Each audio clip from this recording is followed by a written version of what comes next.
Hello,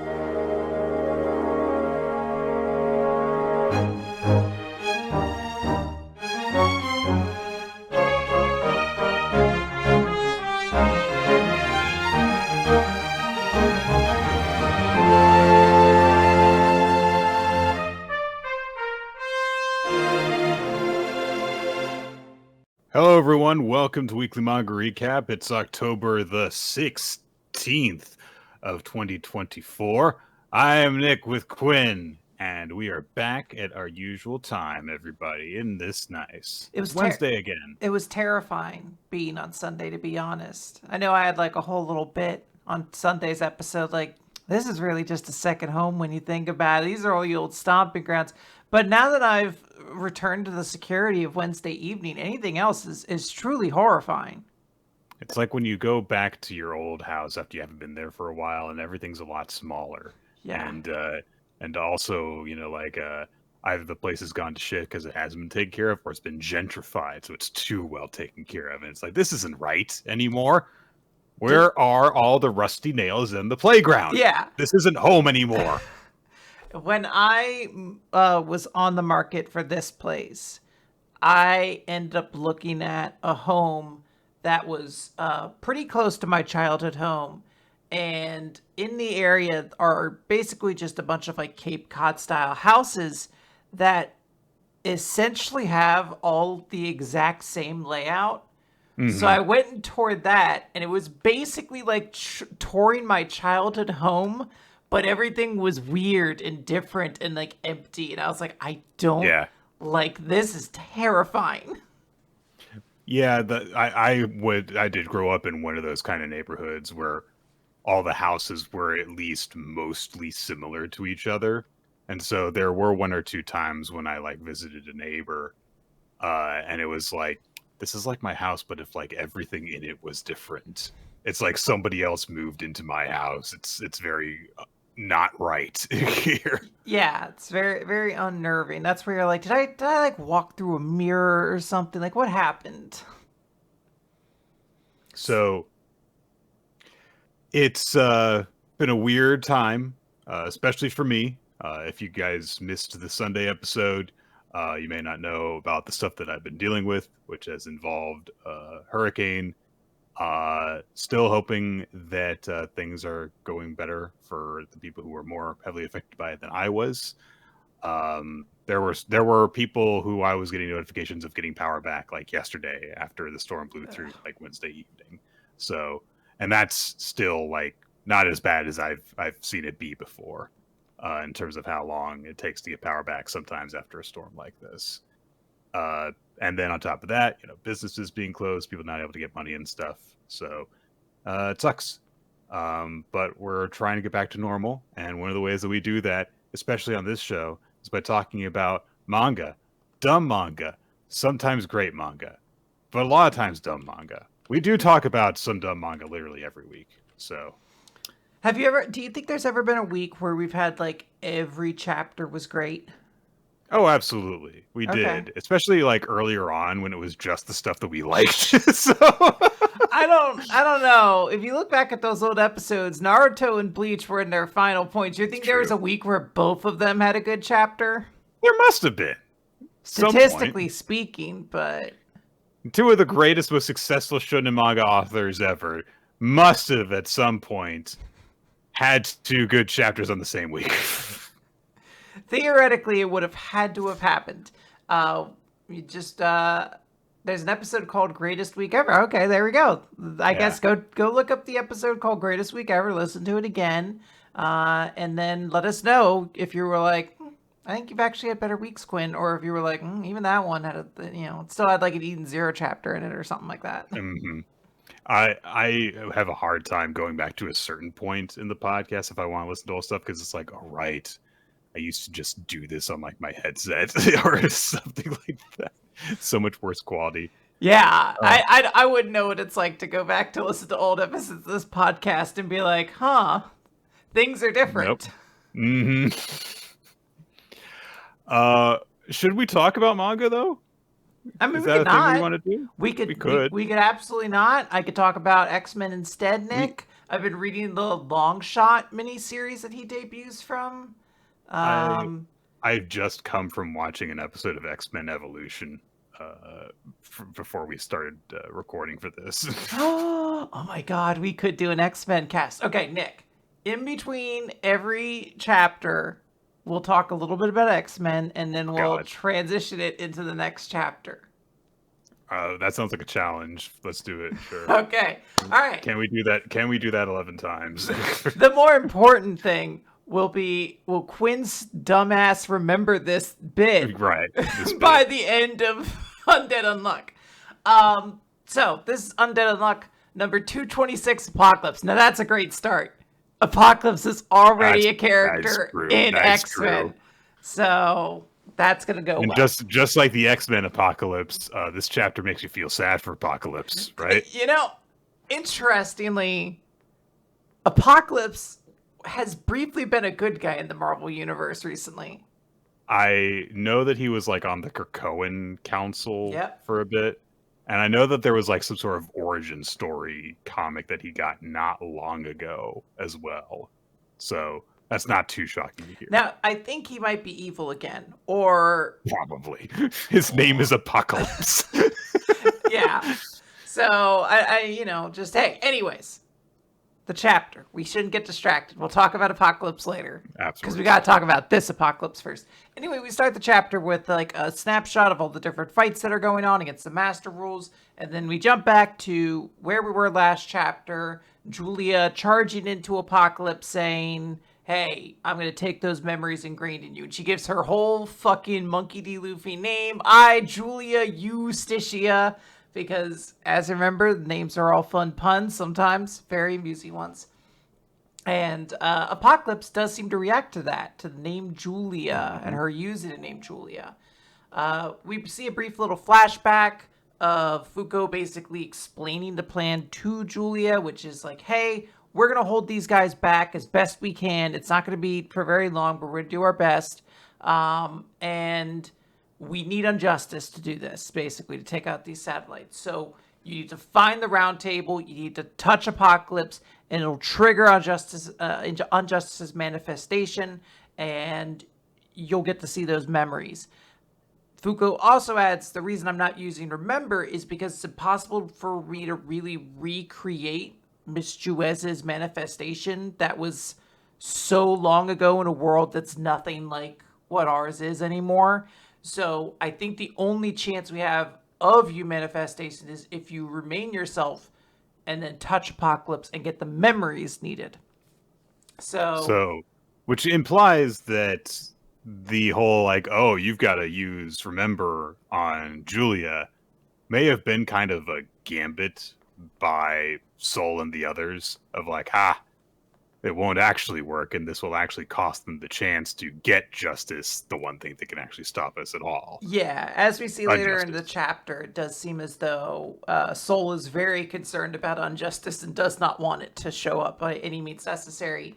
So Julia is getting close to Apocalypse to touch him, and he starts attacking. He starts sending off, I guess, page blasts. I don't really know. There's attacks going to Julia, and she is able to dodge them.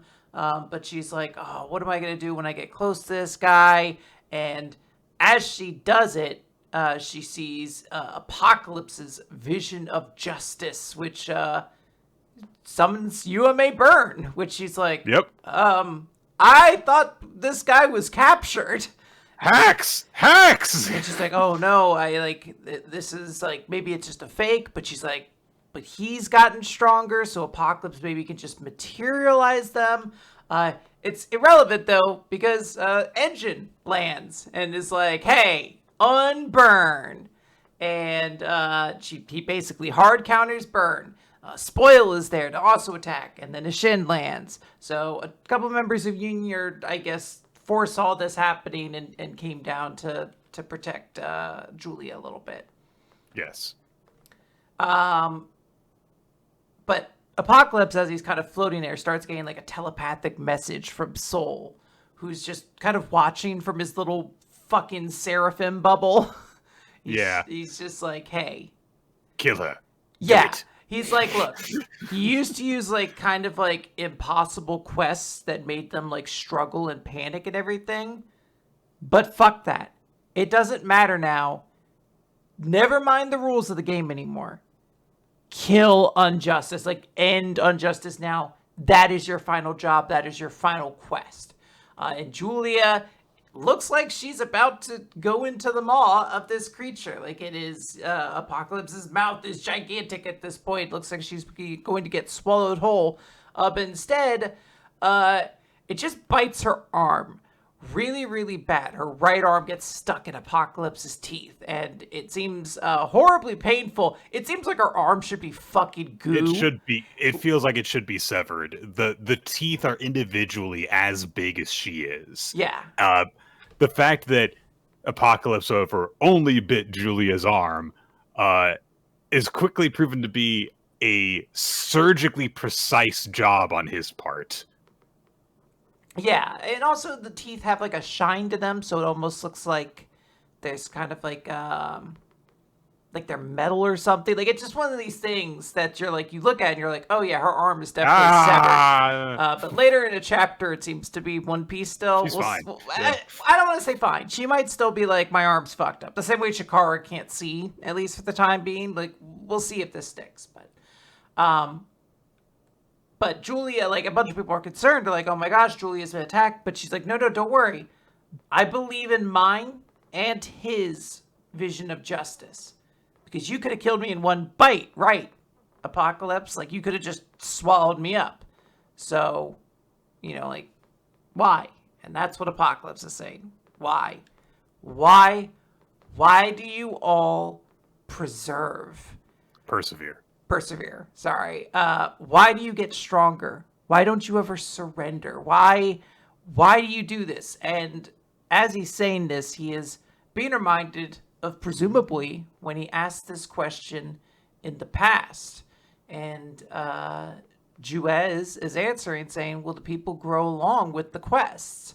And you watch out for people the most out of anyone in the world. Victor says it all the time, that the quests you choose are the best because they're the worst, but they're also the best ones around. And thank you for that, because your quests are the very things that have allowed us humans to get stronger. And Apocalypse, the whole time while she's doing this, she's like holding Apocalypse like a pet, almost.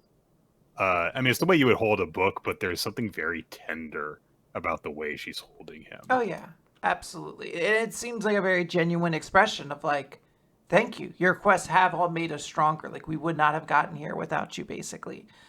So in the present, Apocalypse is crying. The UMAs that were summoned start to disappear, and Soul is realizing he's lost his control over him, and he shines. His fist shines with something, and suddenly Apocalypse like screams. It's like a heart attack gripped him, essentially. And we can see that Apocalypse is starting to fade, and he's trying to speak, and he says, I was blessed with good players.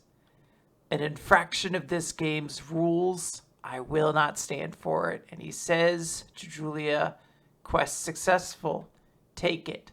I'm giving you all of Victor's and Juez's memories. As the rule booked, this act is my final just reward. And the chapter ends with Julia hugging Apocalypse. Both of them have their eyes closed and they're crying.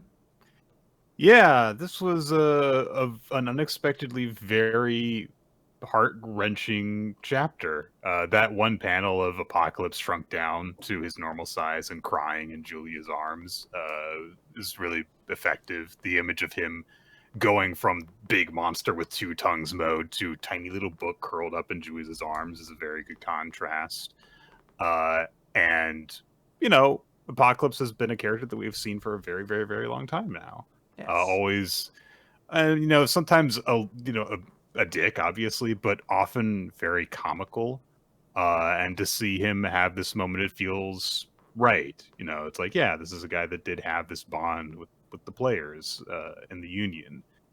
Even if, he hated them, he also loved some of them. Yeah. There was a great bit that I saw, which is that the author comments for this week, Yoshifumi Tozuka's, were I storyboard in a coffee shop and Apocalypse died. And I was like crying in public. Aww. I do love that though. There's something very genuinely sweet. This is a great moment. I think this is well earned. I think this is a very powerful sort of sacrifice of the character. Apocalypse has been this fun sort of, ubiquitous character in the series. We've always kind of had Apocalypse around since like chapter 20 of this series or something like that. Like it's been a very long time. And we have seen it grow a little bit softer. This character has always been like intentionally very antagonistic. But here, like we got to slowly see like there was a little bit of affection there for the guy. And seeing it end here where he's just like, I mean, if they're just going to try to cheat, then fuck them. Like, if I'm going to get taken out before I even really get to say, like, I don't know. It's sweet. And I love that he did get to see, like, genuine appreciation. Even if they were cosmically enemies, Juez and Apocalypse did seem to care for each other. And I think there's something very beautiful to that. Everybody liked Juez. So. Yeah.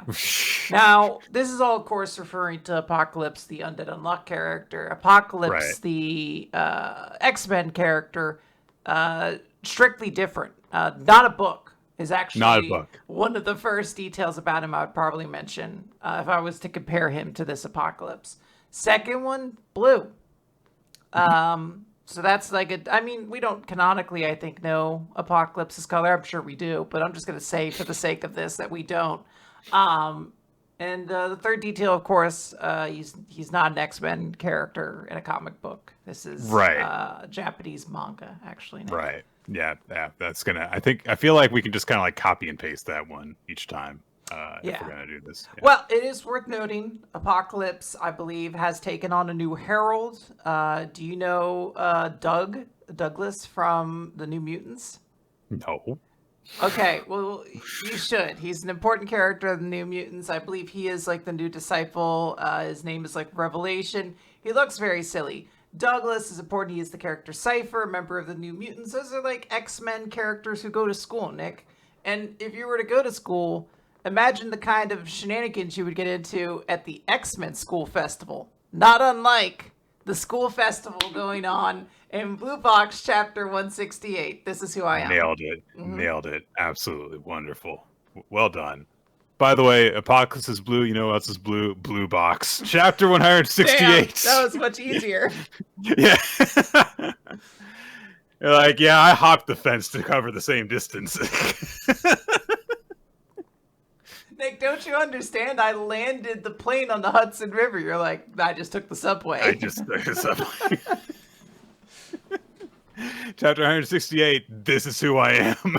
So, we catch up with Ayame after, she walked in on Saki stealing a kiss off of Kyo.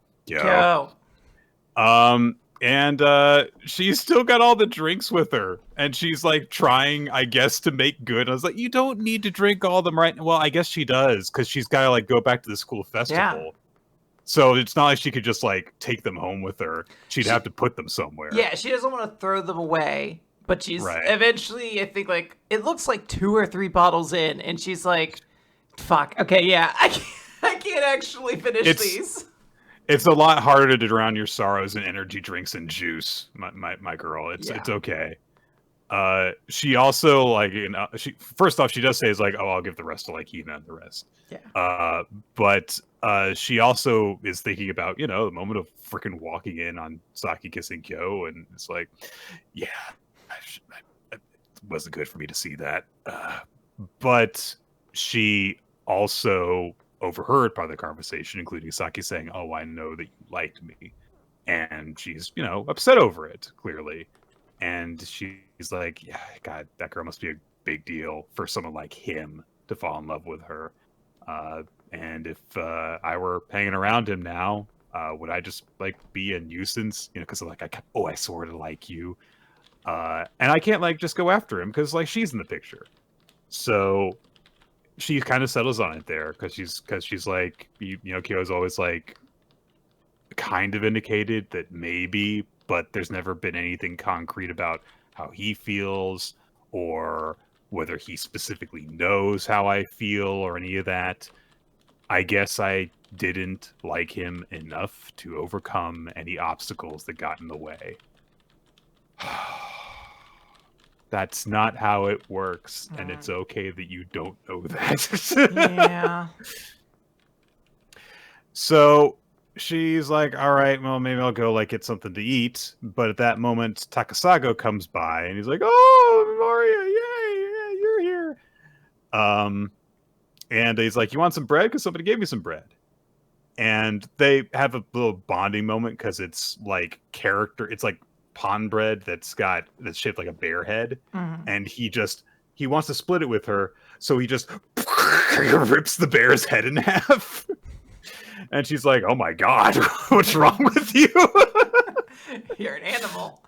And then he's like, oh, maybe I'll split it in half the other way next time. She's like, okay, you're weird. Yeah. I want to note that it does seem based off of this. I guess in my mind, like we knew that where these two were before, and it doesn't seem like that has actually changed. The way the wording was used last chapter made it sound like they had made like an official decision, but I think Ayame is still kind of in the state of like, I'm going to feel this out. Mm-hmm. We'll see. So, yeah, Takasaga's like, well, next time I'll get 2 breads. And so maybe I could have another chance to share that bread with you, a girl, while I, the guy with the bread, is a guy hanging out with the girl, eating bread together, not platonically? She's already left. He was halfway through his explanation. She's like, I looked at her watch and just left. And then Ayame's like, yeah, okay, let's go out. He's like, hey! Yeah. And then he almost immediately fumbles and he's like, are you sure? With me? I laugh because I'm like generally sitting here from the vantage point of my mid-30s, just like, oh, you silly kids. But I've had that reaction sometimes when someone wants to spend time with me. I'm like, moi? But you know who I am, right? So God, it's so because he's like sits back down and he's literally sitting next to Ayame going, oh wow, this is happening. It's the wow, the whoa, oh my gosh. And I'm like, oh my. He's very sweet. This seems like a very sweet boy, but I just love that reaction of the, oh my gosh. It's very cute. I feel as though this boy has to end up with what's her name? Araki? The girl that's kind of crushing on Akari? Akari. Like, it feels like if there's going to be a thing where you pair up every woman and man of significance, those two are destined for each other. That's the kind of like, oh my gosh, energy that both of them have. It's always weird when you get 2 people who are quite like that together. Like usually there's like the combo of like the Luigi and the Daisy who's like, he said no pickles. Like that's the kind of energy. Like, these are like 2 people who are just going to get walked over the first time a waiter brings the wrong meal. They're going to be like, oh, actually, neither of us ordered either of these things. And they're going to flip them off and they'll be like, all right, we'll just eat it. All right, okay. What? We have to pay how much for it? Okay. Yeah. And do our own dishes. Okay. Fair enough. Is the way these things work. Ayame recalls way back in the day when she was like a new character, and she advised to Taiki like, hey, yeah, when somebody tells you that they like you, why not just go out with them? And she thinks to herself, all right, now I remember. This is who I am. Yeah. So it sort of feels like maybe this won't last if that's the case, at least because if Ayame's track record is anything to go by, it feels like it'll be torture if this is the one guy that sticks. Yeah. All right, back to our main character. Taiki is the main character. Don't forget, everybody. He's got his stamp thing, and remember, Chinatsu said like, hey, if you get all the stamps, I'll get you you can have a special prize. Gave him a little thing to do. And I do like how his classmates are like, why is he so serious about this? And he's like, no, I'm getting that special prize for my girlfriend. And there is an image of her, like, congratulating him with a special prize, and it's all censored because he can't imagine it. And it makes it seem like it looks so nasty. It's like, what do you think that is, Taiki? Why do you have to censor it that way? Yeah. So, like, it's censored in a more nasty way than when he imagined her in a swimsuit and couldn't do it. Yeah, because it's like, you feel like if you wanted to place the idea that it could be anything, you would just make it like a void space with a giant question mark. Mm-hmm. Giving it the mosaic, blurred out image almost exclusively reserved for nudity or like sexual content of some kind, like of something being censored for that reason, really does make it look like she's either holding on to a dildo or a handful of poop. Like, yes. I don't know what else could be in there. Those were the two things that occurred to me when I saw this. I was like, that's weird. Okay.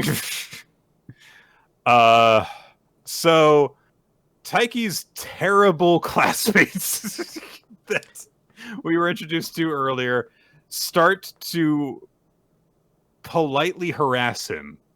I'm going to put it that way, because they're like, oh, we need your help with something. Come help us carry this. And they're, of course, just thinking, this guy's been able to go to nationals in badminton. He's got Shinatsu Senpai as his girlfriend. We're not going to... Literally, the least we can do is prevent you from making any memories with her. It's so evil. That just seems like so sinister of like a motivation. I understand it's supposed to be like cute. They're just like, if we don't get to have happy girlfriend memories, then you don't either. But it's just like so cruel to be like, I'm going to my mission is to actively deprive you of having enjoyable memories from your high school experience with your girlfriend. Yeah. So our blue box jerk over here is, he's R/blue pilled, but he doesn't realize that the blue pill was also a thing from the Matrix. He just thinks there's color pills, and he's like, well, my gym's blue, so we're going to be the blue pills. Which is also very funny because the blue pills are estrogen, which is also a trans allegory. I thought the red pills were estrogen. I'm just saying my estrogen pills right now are blue. Okay. Gotcha. Okay. They're both estrogen. Okay. Yeah. All right. So anyway. Well, that's honestly kind of the fun of being a trans woman, Nick, is really any type of media you enjoy. It becomes a trans allegory. I can look at any character in any film or movie, or that's the same thing, but like anything, and I'm like, that's a trans character. I'm playing Metaphor Refantasio. Yeah, I'm like, I look at any film, I look at any movie, any piece of cinema, any thing you would go to your local movie place. Any flick, any flick, any picture, any one of the talkies, you know. I'm just saying, Nick. I could make anything a trans allegory very easily. I believe you. So they keep on just like very obviously causing trouble and be like, "Oh, Taiki, you got to help us with this thing," until eventually he's like finally gets past a bunch of them, and then he's intercepted as he's trying to make his way through the gym because he saw Chinatsu make her way through there. The basketball team, the boys' basketball team, is like, if you want to go through, you have to beat us. And so Taiki's immediately like, I'll just go around the other way. I love that he thinks of it, but they're like, no, you can't do that. You can't do that. Fuck you. And he believes them for whatever reason. And they're like, look, you have to beat us in a free throw contest. And they're like, because your girlfriend's the ace of the girls' basketball team, so her boyfriend has to at least be able to win this contest. And then he realizes like, oh wait, these guys are the boys basketball team, because they're like, spinning the ball on the finger and stuff. Boom, boom, boom, boom. Yeah, these are the Harlem Globetrotters. They don't practice shooting very much. They just practice the tricks you do. Yeah, there's a lot of dumping ice buckets of water on people, ball dribbling stuff. They've shoving it in their shirts. So yeah, I was gonna say they've mastered the ability to bounce the ball off of their opponent's face. And they do that to Taiki to stop him. Yeah. You're not supposed to make it hurt. We do what we want to. What do you mean we're not supposed to? We think the Harlem Globetrotters haven't gone far enough. So they're like, oh, okay, they're going to do this. And then Matsuoka shows up and is like, this is not fair that you guys are doing this. Let's do a 2-on-2 contest. I was like, yeah, I guess it makes sense. Matsuoka is pretty much the only shithead left in the school they still have to kind of redeem. This is like a good opportunity for him to do it. And so it's like, yeah, he's going to even the score, partner up with Taiki, take on these two guys. And the two group basketball players are like, oh, you traitor. And Taiki's like, oh, this is great because he's like the star player on the team. I can't possibly lose. And then Matsuoka just airball. And he looks with a smirk at Taiki and goes, my bad. I love this so much. Like, this week is so hard for MVP. Like, there's a lot of really good options, I think, this week. But Matsuoka almost wins it for just this, like, 2 panels of existence of, like, don't worry, Taiki, I'll help you out.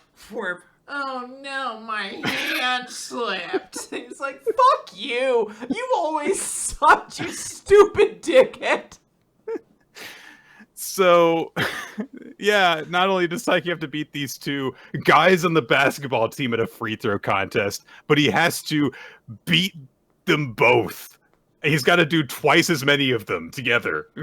And so, like, oh, man, yeah, what's Kano gonna think if you lose this? You're a weak boyfriend who sucks at basketball. She's gonna be so disappointed. This chapter is so funny because when the girls come by, because this is literally what I was thinking. They're like, "What are you going to do when Shinatsu knows she has a weak boyfriend in basketball?" I'm like, Shinatsu's not going to give one shit about how good Taiki is at basketball. Turn the page. Nagisa's walking by and she says she is not going to care. I love that, and not only does she say that, she like elaborates. She's like, she's the one who's crazy about him. Like she's constantly so in love with him. Yeah, she just lists off all the ways her life is like constantly enriched by him, and it's so funny just seeing these guys get so like brutally massacred. It's such this like we had gotten caught in such a dumb display of masculinity. I love these two characters just walking by and being like, Jatsu's not going to give one shit about this contest. She loves this guy. What are you doing? You're all wasting your time. He puts a spring in her step. She's always smiling after she just catches a little glimpse of him, and they're both like, no, stop talking.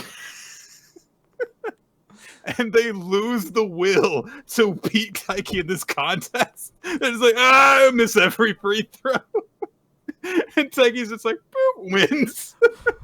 What a fucking wild chapter this is. God. So Taiki finally gets out of the gym. Nagisa and who I believe is like the basketball team's manager. We've seen her around, and I do appreciate that there's just like that consistency and like I do actually recognize this character. Like, oh, I've seen her. So Taiki's like, where the hell is Chinatsu? Looks around for the girl in the cat costume, and a mysterious boy whose face we do not see says like, oh, if you're looking for the cat mascot, they went that way toward the shed back there. And Taiki's like, oh, thank you so much. I can't believe someone's actually being nice to me after I've been harassed this whole day. So he heads towards the shed, goes to the supply room, and is like, oh, are you in here? Are you in here? Goes in, bang! The door is shut behind him, and it's locked. And Taiki's locked inside, and can't get to Chinatsu, and can't complete the stamps. And he's like, what's going on? I'm trapped. So, who is this mysterious saboteur that has trapped Taiki in the shed? We'll have to find out next time. Yeah, it seems deeply, deeply concerning, but I mean, I just hope that Taiki isn't claustrophobic. You know, like Storm is of the X-Men. Nick, did you know Storm is claustrophobic? That's like fact 3 on every profile page of hers, I think. So yes. Yeah. Can you imagine what it'd be like to get like trading cards, and that's like the character details on the back? It's like name Aurora Monroe, code name Storm, weakness. Hang on, let me see if that's the case. Yeah. Go on, keep talking. Okay, yeah. I mean, I want to find out if it's like quite literally like before even they name her powers, they're like can't stand By the way, small storm spaces. I know I have a storm card. I'll find it. Now, I mean, claustrophobia is, of course, a very reasonable fear. Yeah. I think a lot of people have it. It's one of those kind of common ones. Much like aging is a very common fear that people have. And, of course, aging, and the fear of it is what creates the Aging Devil, who we see on the first page of Chainsaw Man Chapter 180, Aging's World. That's right. Okay, this is my last one. Storm's Universe. It's not on either of the storm cards I have. I guess not. Huh. Wow. Tragic. Oh, well. All right. So, Aging Devil, Chainsaw Man, Chapter 180, Aging's World. We pick up this chapter in the same action that we saw last time with, Yoru having gone bang and tried to shoot the Aging Devil. And the Aging Devil is like, nah. And actually, no, you. No, you. Points at her and goes, bang. And immediately Yoru falls. Just disappears into darkness. And Asa just goes, it's the same dream again. And she just imagines herself running down an alleyway. And she thinks, a dream? When did I go to sleep? And when she comes to, she's in a meadow, a field with like a lake in the middle of it. Very pretty, lots of trees, mountains and stuff. And she's just like standing around there, and it's like, where the hell am I? Denji's on the ground there too. Not Chainsaw Man, but fully Denji. And so she looks down at him and is like, oh, Denji. And then Yor immediately takes over her body and points at him and goes, bang! Yeah, I love this. She like squats down, puts her finger in her mouth, and like after the first one goes, just like bang, bang, bang, bang, bang. She's just desperate for this shit to kill him. Like a little kid. Bang, bang, bang, bang, bang! And it doesn't work. Her powers aren't activating, so Asa takes over the body again. And looks up, and there is a dude in like a loincloth standing there. And the loincloth guy goes, hello. You're in the Aging Devil's world. Yeah, I used to be a devil hunter, pretty good at it. And then one day I just passed by a mirror, and I saw, like, oh, I've got deeper laugh lines. Man, I don't want to age. Man, if there were an aging devil, I'd make a contract with it. And then I was here. Probably shouldn't have said that. Probably. So Asa immediately asks, like, how do we get out? Where's the exit? And the loincloth guy says, I don't know. I haven't found it. So Asa says, well, how long have you been here? And loincloth guy says, 82 years, and I'm the youngest person here. Oh, dear. This might be trouble. This could be bad. But he says, like, you can't apparently die here. You don't get hungry. You don't get thirsty. He's even tried to even take his own life, and it just doesn't work. He does, however, say that there are other humans here, but they've lost their minds. You should stay away from them. That's why I got immediately concerned, because I was like, what do you mean? It's a world where nobody can die. What's the concern of running into, like, is physical danger still a reality in a world where, like, seemingly you can't die? I don't know. Maybe they're just annoying to be around. Well, I mean, we get our answer, I feel like, by the end of the chapter when he's like, oh, I'm turning, by the way. Asa asks, like, if there is possibly a way out, and loincloth guy says, supposedly there was a human who escaped this place a long time ago. But when Asa asks how, the loincloth guy just says, it's almost time. I'm going to lose it, so you can disappear now. It says, wait, what? It's like, oh, you're a hallucination, right, Ritsuko? And she's like, what are you talking about? And then the man presses his face into the bark of a tree while clinging to it and starts going, Mree! And that's the chapter. So Okay. Mm-hmm. Now, how do you feel about this chapter, Nick? I don't know. Exactly. I will say the situation they're in is intriguing. I'm not and have not been a gigantic fan of Fujimoto's pacing in much of the latter parts of part two so far. This is another one of those chapters where I kind of just get to the end. I'm like, huh. And then I have to kind of move on because I really don't know how to process too much more than that. It ends on such a strange note. But I guess we shall see. However, this does remind me of a Mhm. situation that some of the A X-Men found situation. themselves in, where What's that, Quinn? they entered into the vault of the Atom, or where the children of the Atom were, and it was essentially Okay. like a super complex that allowed you to live forever, and multiple Okay. X-Men's got stuck in it and actually had to live out like 100 years of their life. 100 years? Yeah, it was a really long time. One of the members who survived only survived because she's Wolverine. She has a healing factor, Laura So Kinney. this is right, Laura. Okay, Yeah, good. It's, she is using Wolverine's code name at this I point. have heard that, and I also know that there's like two of her now, I don't know or about there that. were. There might have There was a been. clone, or there was one that was resurrected, or something. Very possible. Look, there's also a third Wolverine out there. There's like not a Wolverine, but it's like a clone of a clone. Like there's another clone that's even younger Oh than dear. Laura. And She's also, she and only and she also, only has one claw in each hand. and also, presumably, if you go to the appropriate continent, you'll just find a bunch of Wolverines, the ones with like fur and Yeah. stuff. And I don't know if you could figure out anybody who has worse daddy issues, than Wolverine's kids, except maybe some of the Desmond children. Oh my God, Quinn! This so good. Oh, we are in Spy Family, chapter 106 at the Desmond estate. And we get a brief shot of some of the security at this estate. We kind of get introduced to a little bit more of the Desmond staff, which I like. It looks like we're kind of leaning towards having some of them be more involved in stuff. So one of them shoots a bug straight up. Valuable use of that ammunition. I Yes. approve.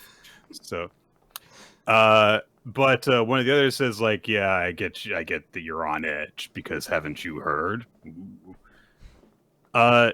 Damien goes to Demetrius's room and tries to, "Do you want us to build a snowman?" He knocks on the door. Is like, Can you help me with my homework?" And he's like, "You've got a tutor."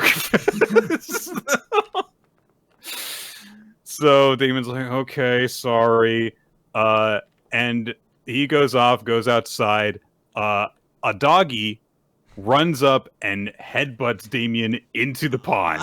A dog exists on this page to be Nick's worst nightmare of a dog.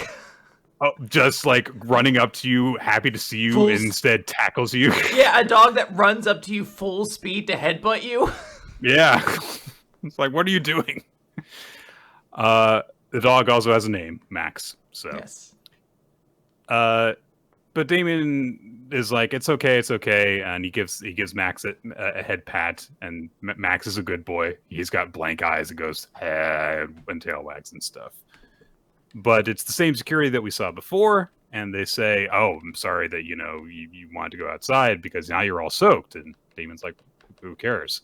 And they say, "Oh, it's your whole family is going to be dying together tonight for the first time in ages." Terrifying. So Demetrius, indeed. Wait, Demetrius is the brother, right? Yeah. Whatever. Demetrius is the brother, yeah. I forget the father's name, but anyway, he is driven here, and so there's an explanation being given saying like, "Oh yeah, his meeting was canceled, so he decided to make a quote rare visit home," which is so sad. It's like this guy just never goes home. So it's like, yeah, so we prepared a family dinner for you, and Damien's really nervous, and we see the other members of his family emerging from their rooms, and all four of them sit together. We get a big 2-page spread of them sitting at a family table where they are as far from each other as they physically can be. Food is served while they're quiet. Damien's mother asks her husband how work's been. He says fine. Then he says, let's eat. Damien starts to eat. He looks up at his father, starts to say something, stops. Demetrius stares blankly while eating. Damien's mother looks kind of nervous like she doesn't want to be there.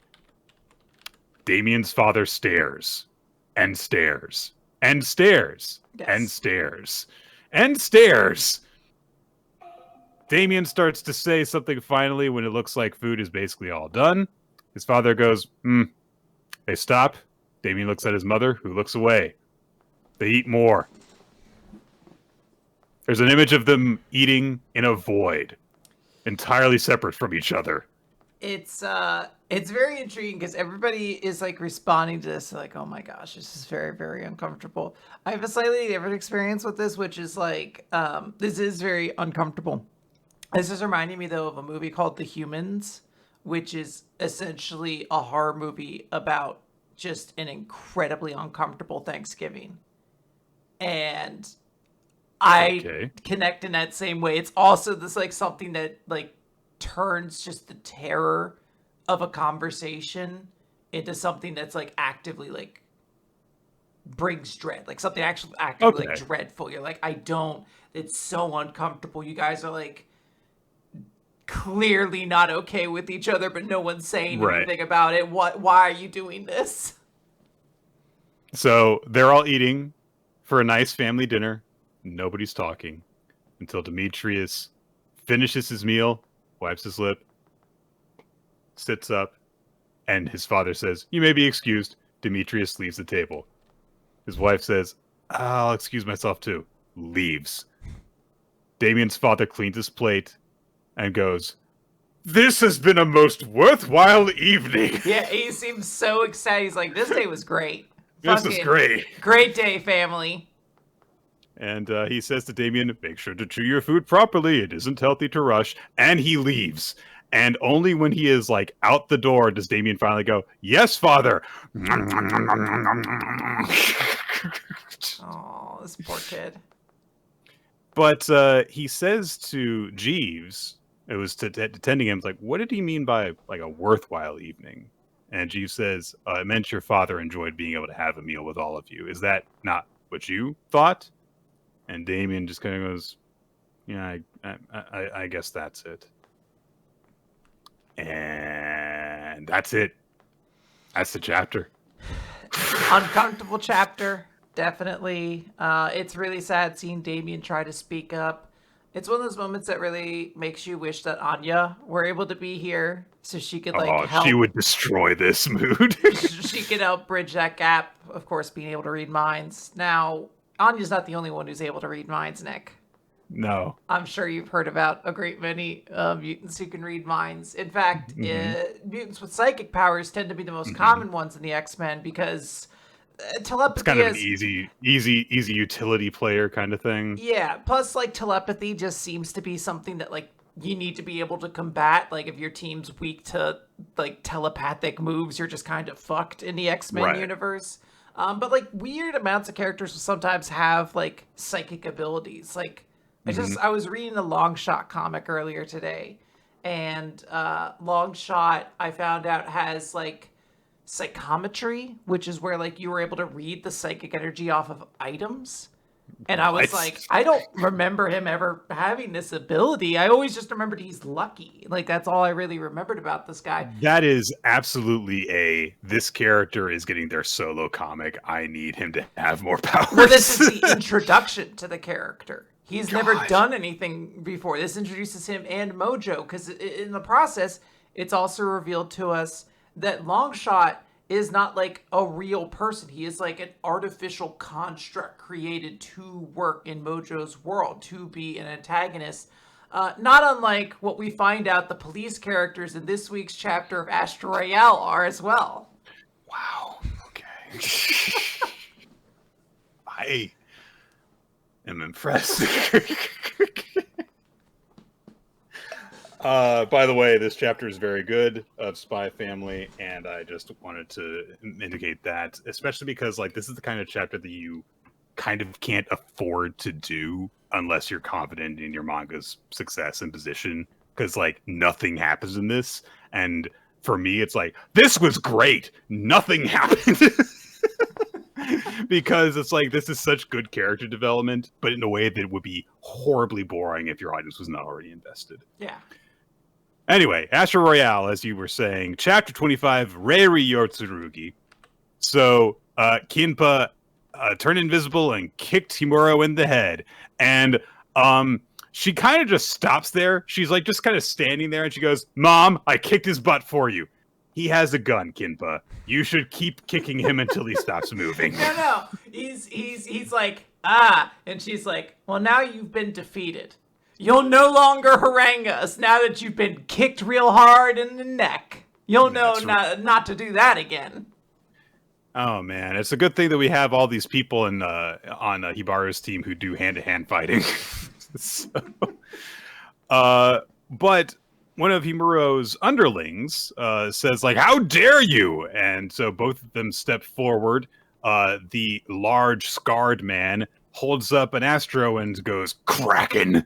And a huge jet of water comes out and blasts Kinpa, whose arm is much longer than it should be. And then on top of that, the woman declares Vayu's breath, and a huge gust of wind blasts everyone in Hibaru's team back. And Rary says, "You sure resort to violence fast," which is weird. But Hibaru says, "Well, no, it's because my crew respects me so much that they got carried away." It feels like there's like dialogue here because we needed Rary to start saying something because this is a Rary-centric chapter. So there had to be dialogue of her talking to Himuro back and forth. Sure. But there's nothing. There's nothing going on here of substance. Yeah. I mean, it is one of those things that you have to kind of ask yourself, like, why do the characters speak this way? Because police officer guy, like his expression, I don't know how to read his, like, how he like, how does he deliver that line except to be like, "My crew respects me so much they got a little carried away." Like, no one talks like that, like with their mouth so open and full of their teeth with everything they do, except like something with an insane voice. Yes. Both of the underlings say like, "Don't insult Mr. Himuro." The woman says to Rary, "An exhibitionist freak like you wouldn't understand his integrity." Which, I don't... Is it because she has a keyhole in her shirt? That must be what she's referring to. Well, but yeah, anyway... She's basically like, you have a hole in your... Well, because her character is like a slut shamer. I don't know why. She's like, she's super angry at Kinpa for having breasts for some reason. And then she's also upset that Riri has a hole in her shirt where you could view her bosom from. Absolutely. That's how you tell who the bad woman is. She's not traditionally attractive. Anyway, there's a weird moment because they both say that, and then Himura looks over his shoulder at them, and he turns his head like a fucking owl to do it. Just a full, like, 150-degree turn. This man's poor neck when he turns to look at them. And he's like, "That ain't enough!" And so they're like, "Okay, fine, we'll kill them, sure." And so all right, dog, we'll fucking murder these children for you, I guess. They both take a drug and go, "Ah!" And the wind kicks up really heavily, and a huge wall of seawater comes and blasts them all, and they combine together into a massive water spout. And then on top of that, Himuro uses his Scotty's Kiss and shoots into it and freezes the entire vortex of water that they're in, so that they're all frozen in place in this huge column of frozen water. Yeah, Nick, they're all frozen in ice, right? Yeah, they could totally, talk though. Oh, they're not. Oh, okay. So it's one of those things where you're frozen in ice, but you still have the ability to communicate. Like, the ice isn't around your jaw, and there's actually, like, tiny holes in front of your face, so, like, the sound goes out, and, like, it actually amplifies it. So, like, because they're kind of far away. So, like, it actually is... Yeah. And also, it looks like there are no bubbles around their heads because the ice is clearly on their faces, but maybe it's like skin tight. It's like, face conforming ice so that it melds because it forms so tightly around their faces. That means that it bends around their mouths so that they can still talk. Yeah. That's how it works. That makes sense. That's normally how ice works when I see it used. So I wanted to make sure this conforms with every other time I've seen a character get frozen in ice before. So Tarasu observes, man, that's crazy that they've got like a combo attack like that, where they happen to have astros that work so well together. And Hibaru says, those astros are way too dirty.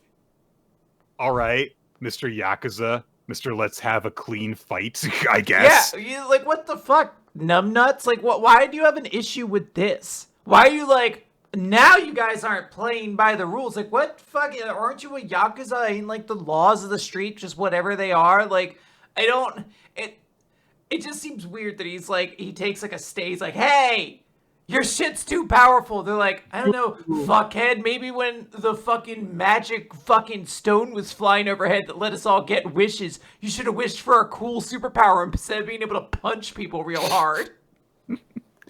So, Rary says, no, actually they're not.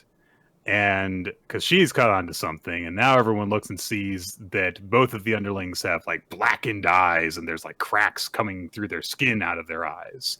And Himura says, yeah, these two are artificial asteroids. The Daybreak Ore can artificially connect to someone else's link and turn them into an asteroid. And so they're like, oh, so the fact that their asteroids can combine with his is actually deliberate. Okay. And Kuran's like, can they do it without risks, though? And Rary's like, I mean, clearly not. Like, look at their fucking faces. Their faces are cracking open, dog. I think something's going wrong. So Kimpa's like, that's human experimentation. And one of the underlings says, I'd rather be praised as a brave comrade. And also Himura reveals, it's all a product of the professor's experiments. And Kimpa's like, you tricked her. And you're hiding behind the fact that you're a cop when you're actually just a murderer. Fair enough. I mean, he did shoot these people in the head. I also like how Kimpa was frozen at such an angle that her breasts have risen right up to her chin. Like, she was like, hey, if I'm gonna get frozen in ice, can I get some like major lift out of this ice? And he was like, yeah, I mean, I got you. Yeah, sure. I'm like, I'm not a monster. We'll take a load off your shoulders for while you're up there, at least. Yeah, it'll be fun. Yeah. So Himuro says, you shut up! Justice isn't something you measure by your own personal standards. Order means living within established rules. I went to the plant and killed the scientists to maintain that order. It was all a necessary sacrifice. How else could I endure the suffering that inflicted these scars? Yeah, how did you get those? Anyway. I've still been waiting for someone to explain how he got like these giant, long, star-shaped patterns on his face. No one seems to question that. All these characters who seemingly know this guy, none of them have been like, yo, dog, what happened to your face? Like, even in like a mean way. Like, hey, you didn't have those a little bit ago. Did you lose a fight with a frying pan? Yeah. Like, what happened? Yeah. He says, violence doesn't matter because I sacrificed myself for the order, and you Yakuza scum disrupt the order, so that's why you're the bad guys! Yep. Yeah, right, yeah. So, yeah. All the Yakuza are like, well, he called it like he sees it. Fair, he got us. I guess we should respect the police, everybody. Yeah. So, Rary's like, okay, so what you're saying is that the government cops were good when they were linked with our family behind the scenes? It's like, all right, you got him there pretty easily. Done and dusted. He contradicted him in the same page that he made this whole speech. So it's like, yeah, you kind of suck. Look, she also says, I can't let that go when my job uses words as weapons. All right, because she's a lawyer. But she also says, I've got an option in my back pocket. Otherwise, I can't take on trash like you. And she takes out her lipstick, summons a bunch of missiles, and she says, my missiles can destroy the present time too. And she blows up all the ice surrounding them, but they're all perfectly fine. And they fall to the ground, and they're free now. And everyone's like, "Holy shit, your Astro is awesome!" And Rary lands superhero style and stuff. And she says, "Good and bad have nothing to do with your position. It's who you are as a person. As a lawyer, that's my conviction." As much as I have made fun of this chapter, when I first read this, I think that I had more fun than any other chapter of Astro Royale so far.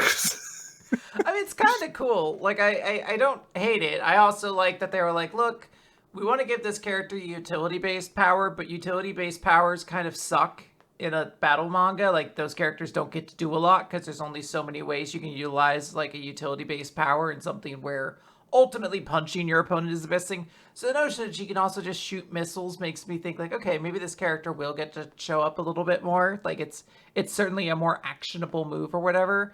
But I don't know. I thought it was just kind of fine. Like, I like the little speech at the beginning about like, I can, it's all about the law, the order of things, and I respect the order, and the Yakuza don't. I'm just like, I guess if you need, like, this is reason number one why a cop would probably dislike a Yakuza.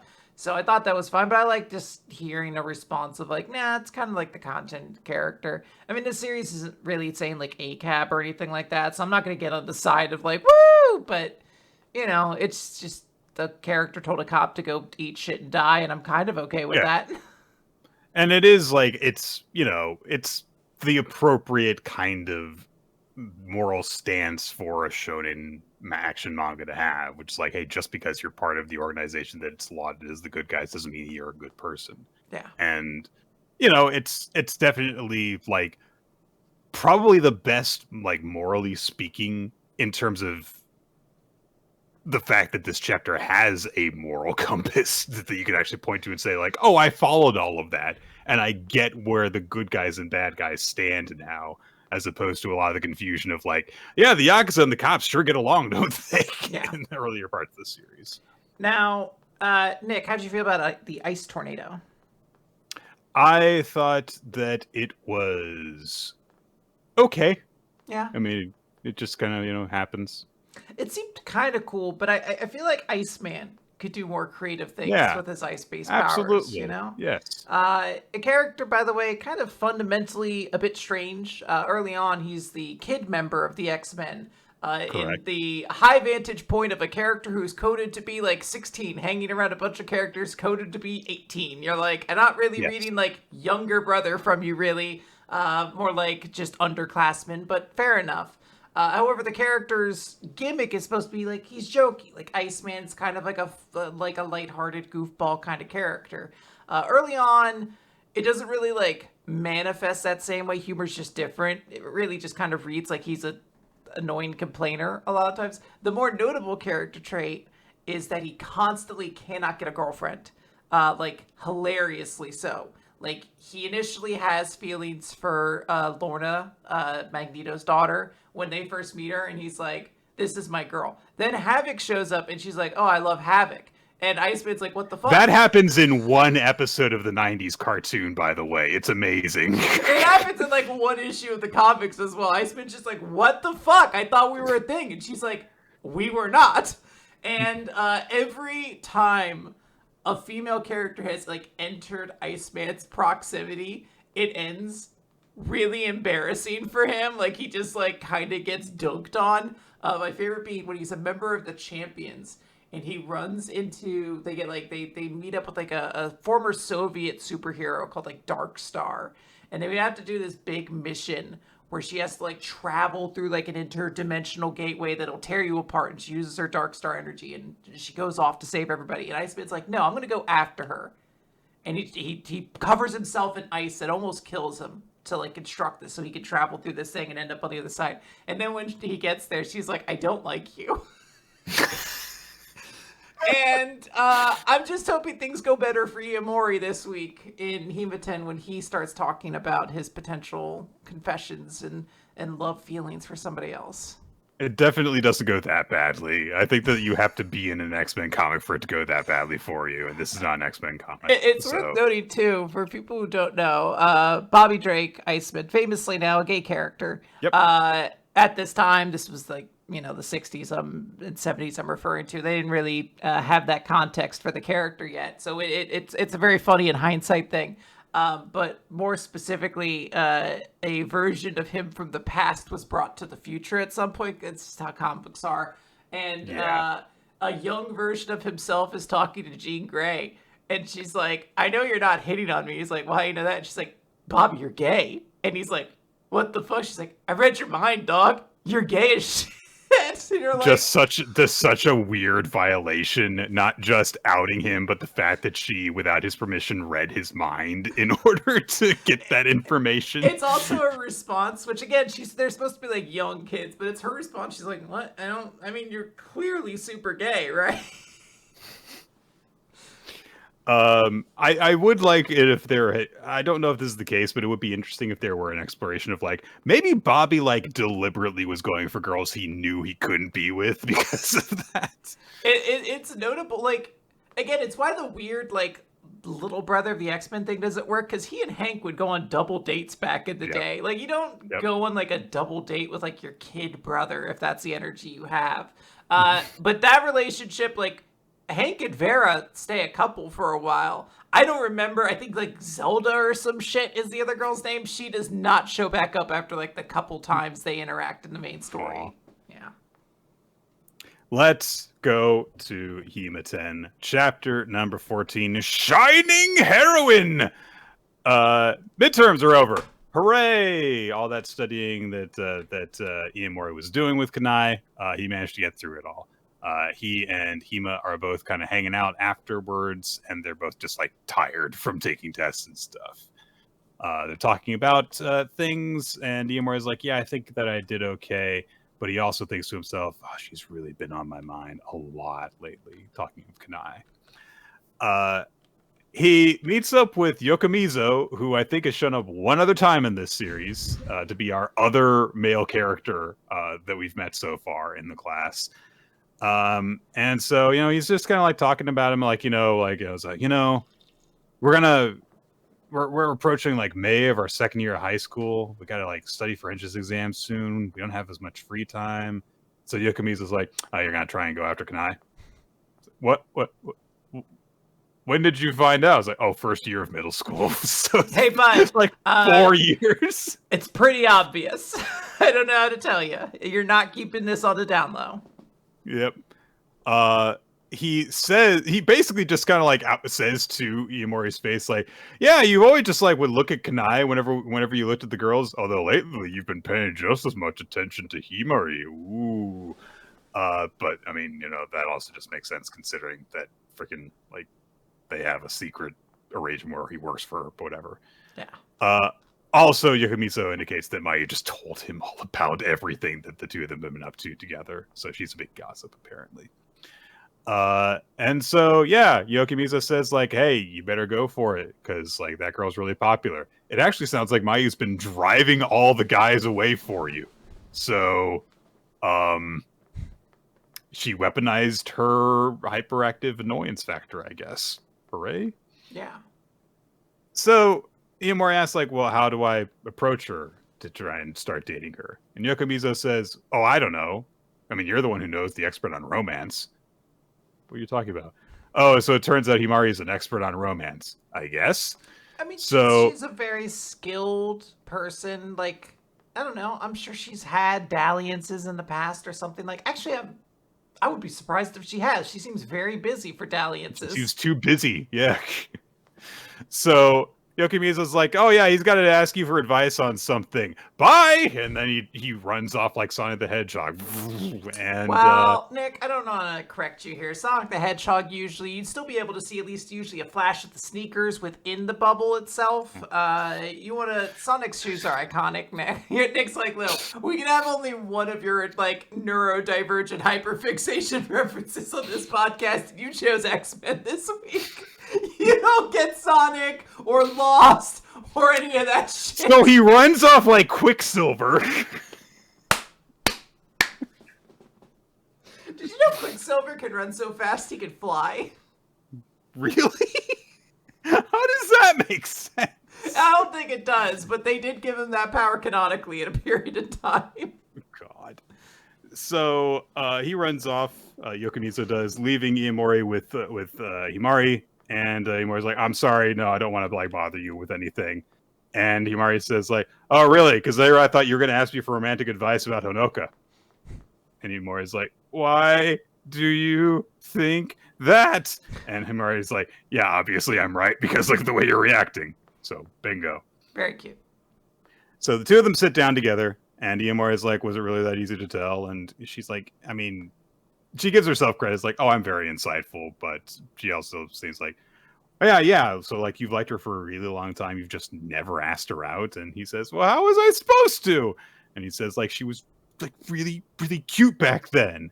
And there's a shot of like, Kanai in middle school, and like the way that Iemori would see her, and it's like, "Oh, look at her. She was all cute and stuff." And so he says, "She's kind. She's always smiling, but she can also be determined and strong." And I thought that the fact that all I could do was just do chores, that wouldn't make me good enough for her. But now I want her to know that I don't just like idolize her, that I've liked her all this time, and I want to be able to tell her. I want to do it. I want to do my best, but I don't know what to do. So, welcome to being a teenager. So, Yes. Himari takes out her phone and she starts looking for something, and she says, "I've also struggled with self-confidence, so I get it." And Himari looks at her and is like, "But you're so confident. What are you talking about?" And she says, "Well, I am now, yes." But she shows him a picture of her when she was in middle school, and she had, like big glasses, and her hair was like not dyed, and it was kind of in this much more unkempt style. And she had kind of uneven teeth. And so she's like, "Yeah, totally different from how like, Honoka was, right? Where she was always super cute and stuff. Yeah, that was me." And I do appreciate that Iemori looks at this and is like, I mean, she looks cute, which is because like she does. She doesn't look ugly. Like, come on. But she looks very different, of course. And Imari's like, "Yeah, I had my teeth fixed, but I swear I haven't had any plastic surgery done." It's like, "No, you just grew up. You got 3 years older, so whatever." But she also says that, like, "I know how I look now, but I had to claw my way up," which I know that she takes very good care of her appearance now. So if she takes pride in that, great. But she also says, "I'm from like the middle of nowhere in Saitama. You're more of a city kid than I am." And I had this inferiority complex. So I studied makeup, worked really hard, and that's how I became who I am now. And then she's like, looking at the picture because she's like thinking about that. And then after a while, she's like, and gets self-conscious and has to put the phone away. He's like, "Oh, I used to look so," it's that thing of like, "Oh, I was cringe when I was younger," kind of thing. So she says, "I know we're not just talking about looks, but look, I'm the president of a cosmetics company. And so I think anyone can shine brighter with a little polish." And Iemori's looking at her, and there's kind of the image of her in the photo in his mind as he looks at her, giving him a big smile. And you appreciate, like, her mouth is shaped the same way. Yeah. It's nice. And That you can is see, very like, cute. That is a great detail. it's like, if you put them side by side, it's like, yeah, that's the same character, but her teeth are different. So, and she also says, "It's just about whether you put in the effort or not. That's it." And Eeyore's like, "What, you showed me an old picture of that just to tell me yourself?" And she's like, "I put that picture up online." Like, so this is kind of a thing of like, she is kind of probably given a less personal version of this speech on her Insta kind of thing. Yeah. So, but she says, "So I'll cheer you on, even though I know if the two of you got together, you'd have to quit being my house cleaner." And yeah, so Myanmar's like, "Oh, wow, okay." And then she says, "So when are you going to tell her?" No, not ready. Of course he's not. Yeah. One pep talk. But before we end the chapter, there is one last thing that happens, which is that Kana has come to visit Himari and Iomori at school. Ooh. And her shirt hasn't like exploded open. So I'm considering this a tremendous success already. Yeah, she got almost like 2/3 of her body in the shot, so you're not just focusing on her boobs in this. So it's progress. Yeah. I like this chapter. I really like Hima's philosophy in this chapter, and I think that 2-page spread is like extraordinarily. One is just gorgeous, but like two, it really does satisfy. Like I didn't notice the detail you brought up that her smile is exactly the same as it was back then. And I like her philosophy a lot, where it is often just like, look, these things aren't necessarily about like it's about putting the effort in, which honestly is what usually pays the dividends even more than anything else. Just caring about yourself and doing these things, it enriches you as a person. I really like that message. Yeah, it's nice that, I mean, this is a much gentler version of the talk that Hughes had with Rokuro in World Trigger last week of like, it's not so much that there is a magical way to fix things, it's the fact that you have to just be working on it and in order to make progress. And that's nice, and I like that she makes all of these indications of like, look, this is just an example of something that happened with me. It's not going to be the same for you, but the important difference is like you've got to just be willing to try to do this. Yes. And that's a good pep talk for someone who literally has no idea where to start and just needs to get started. Yeah. So good stuff.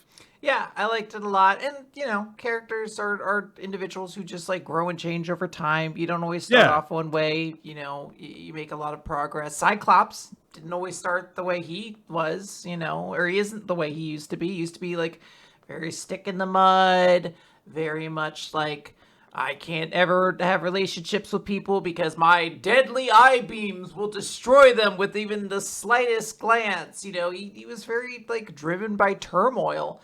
And then you look at it like, gosh, 40 years have passed? When we got to the Judgment Day arc, he was judged by Erisham, and he was judged like as a pass because in his mind, he's like, look, not for nothing. You can't judge me. Fuck you. Only my wife can judge me, dog. You ain't gonna do shit. And like, that's an event where like notable characters failed. Like Captain America failed. I think... I'm trying to remember some of the big ones who failed. Oh, gosh. I'm blank. Oh, Professor Xavier. He failed. Because of course he did. Yeah. I of course he did is the correct answer. Luke Cage failed. It was about less about who you were as a character and more about where's your confidence. Because Tony Stark passed. Mm-hmm. He's a bad guy, but he believes in his own shit. So, it really comes down to what you get on that judgment. Now, let's peep into Ichi the Witch, and we'll find out what his judgment is from the Witches' Council. Hell yeah. It's 6th Hunt, Team Descaris. And we have, last time, Uroro tried to tempt Ichi to, instead of hunting magics, hunt witches with him. And he gives this sad backstory and says, I have seen witches mercilessly hunting magics for most of my life. We were here before humanity. We lived together and laughed together. We helped each other grow and improve. We lived in peace, and then humanity came. They hunted magics. I've watched hundreds of my own kind be captured and humiliated and used as tools. Why must only we magics suffer? Why must the arrogant, greedy humans spread and thrive? Ichi, you have potential. With my help, you could wipe out the witches. You felt their malice moments ago, and you didn't hesitate to attack them. Clearly, this means you can fight humans as readily as anything else. What's wrong with siding with magics? Join me. We'll go on a witch hunt. Together we'll free the trapped magics from the nefarious clutches of the witches. Come, Ichi. And Ichi takes his hand and hip throws him. It's a great 2-page spread. I only wish he was giving like a dumb face while he was like flipping him too, like like you see like his bug eyes. Yeah, he's like, oh shit. Kind of makes up for it because like Uroro's dark aura splatters everywhere and sprays onto the people observing. Yeah, and they're like, Ororoku. He says that he has also used this judo technique to take down bears before, so good for you, Ichi. So Ichi's like, yeah, you just lied a bunch to me. He says, yeah, you don't care about magics being hunted. Otherwise, you would have been really, really, really upset when I caught Inazuri. And if you wanted revenge for them, you would be looking at me way differently. And she has a little brief flash of, like, killing a boar and, like, the boar's, family member glaring at him and in anger. He says, if you would really want revenge, your eyes would have been gleaming with a fierce light, but yours are empty. You aren't interested in anything but yourself. And also, I'm sensitive to hostile presences, and I have been able to feel your bloodlust constantly seething in my gut. I have lost track of the number of times I've had to resist the urge to take my knife and stab myself. So his instincts are too on point for Aurora to deceive him. Sure. And so Aurora's like, yeah, okay, I guess that sympathy won't work on you. So he just goes to insulting him, and Ichi's like, yeah, you're a parasite, and now I get to hunt a whole bunch of pests like you. This is going to be really fun. And then the two of them start wrestling like they're siblings, basically. So after that, Shirabedona yep. looks up and says, like, yep, you're good. And she looks up into the ceiling where all the other witches are observing, and she says, yeah, you guys agree? Okay. She holds up her hand. A big banner of some sort comes down and says, you are hereby recognized as a witch of the Mantanel Witches Association. The other witches have granted their approval. And each says, that's kind of weird that all happened so quickly. And Shirabedona says, oh, it's because I vouched for you. Because my analyses are never, ever wrong. That is a great fucking explanation to it. When it's just like, oh, that's weird. No one else really got to meet me, only you. And they're like, that's all they needed. I'm the analytical witch. My analyses are never wrong. Analyses. Yeah. So Ichi's like, oh, wow, you're really that special? And Descartes in the background is like, yeah, in more ways than one. Oh, yeah, no one's as awesome as you, Descartes. It's okay. Yeah. So Shirabedona, however, says, like, we still need to take precautions, though. We're going to assign a watcher to Ichi, someone who will go wherever he goes, observing and recording his actions. And so they look to... Hang on, I need her name, because she's going to be important now, and I need to memorize this. She looks to Komugi, who, of course, is, in her crew, and they just look at her, and Komugi's like, well, me? Ah! So that's going to be the energy she brings for this series, it seems. Yeah. Shirabedona leads everyone off, and she's like, okay, yeah, we've got a uniform for you. Your wand can be your knife, I guess. We should put that into maintenance. And Komugi's like, hold on, what's going on? Hold on. Still just the entire time falling after, like, can we slow down here?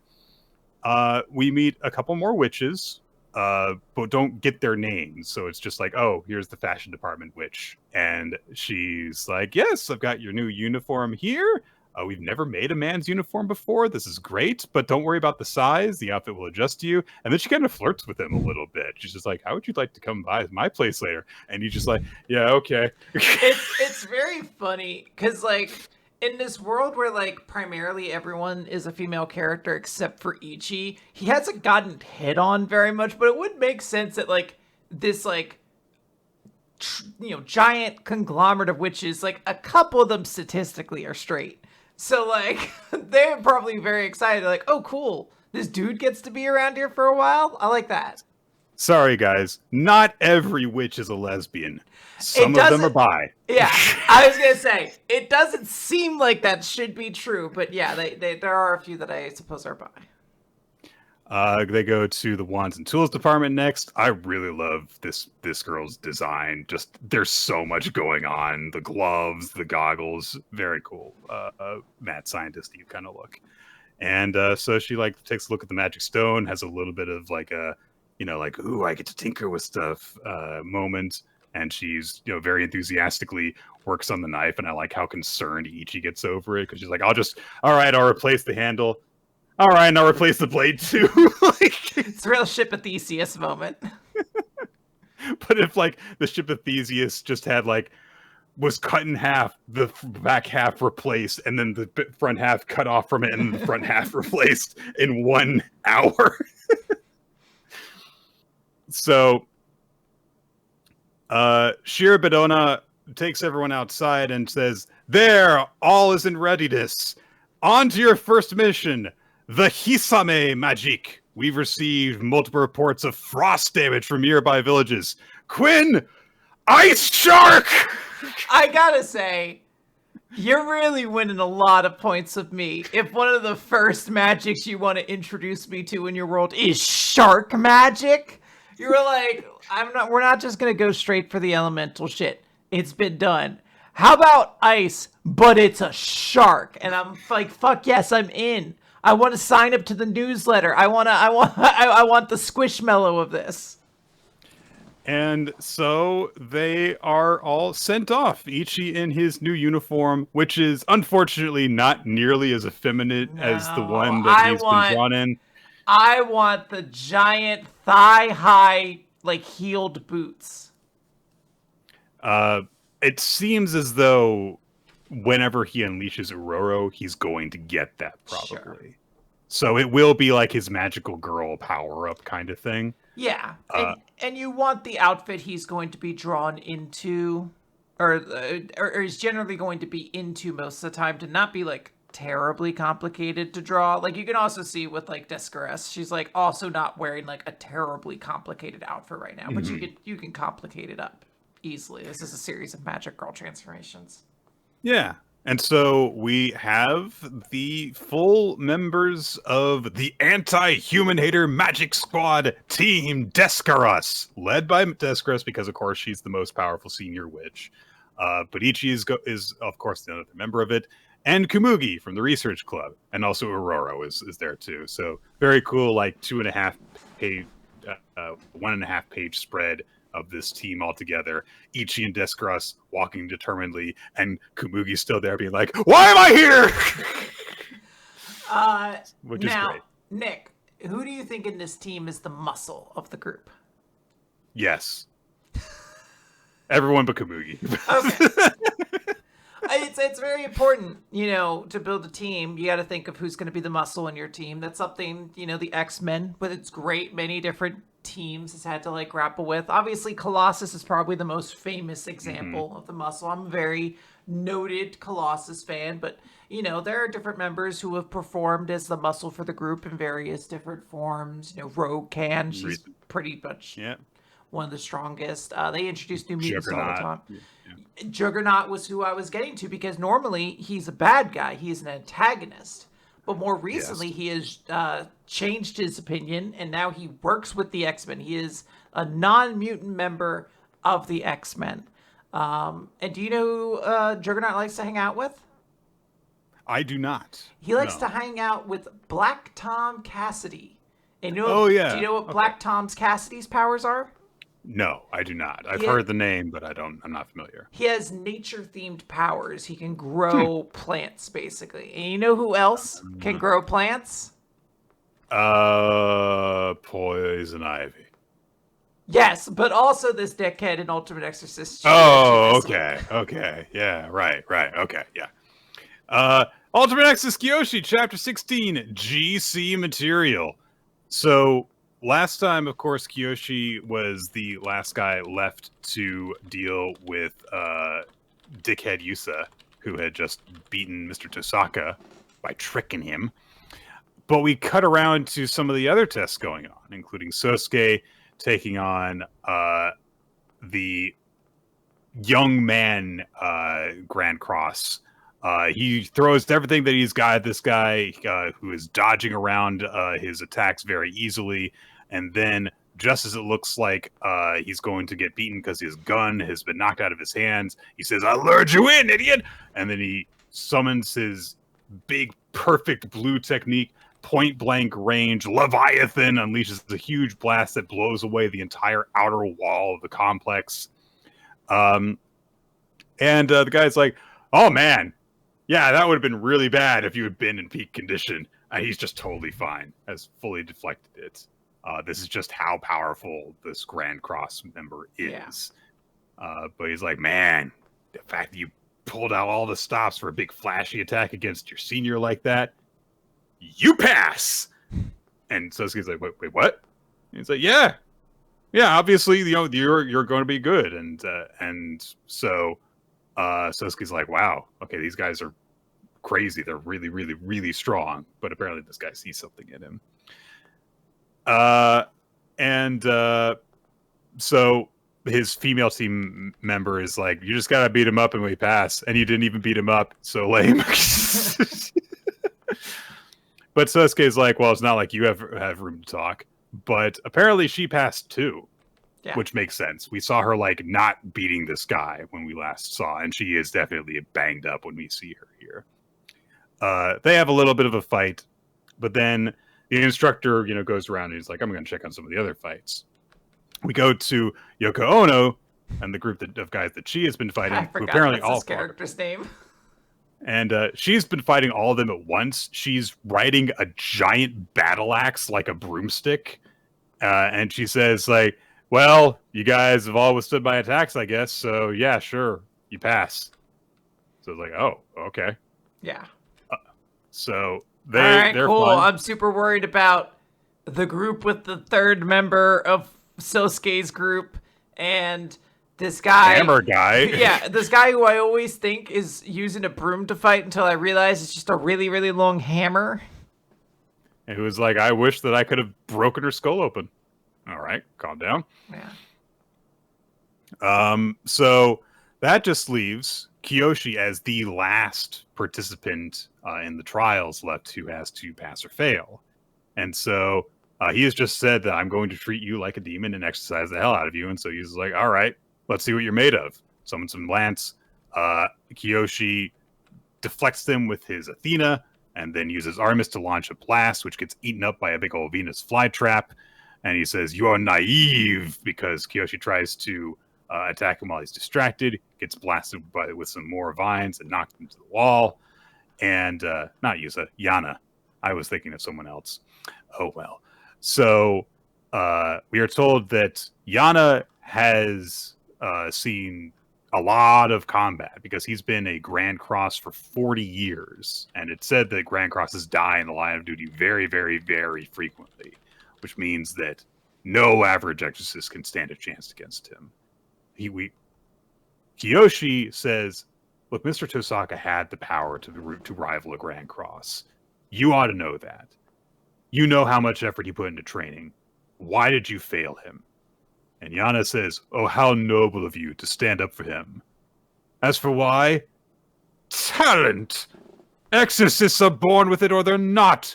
He had grown strong, yes, but that was his limit.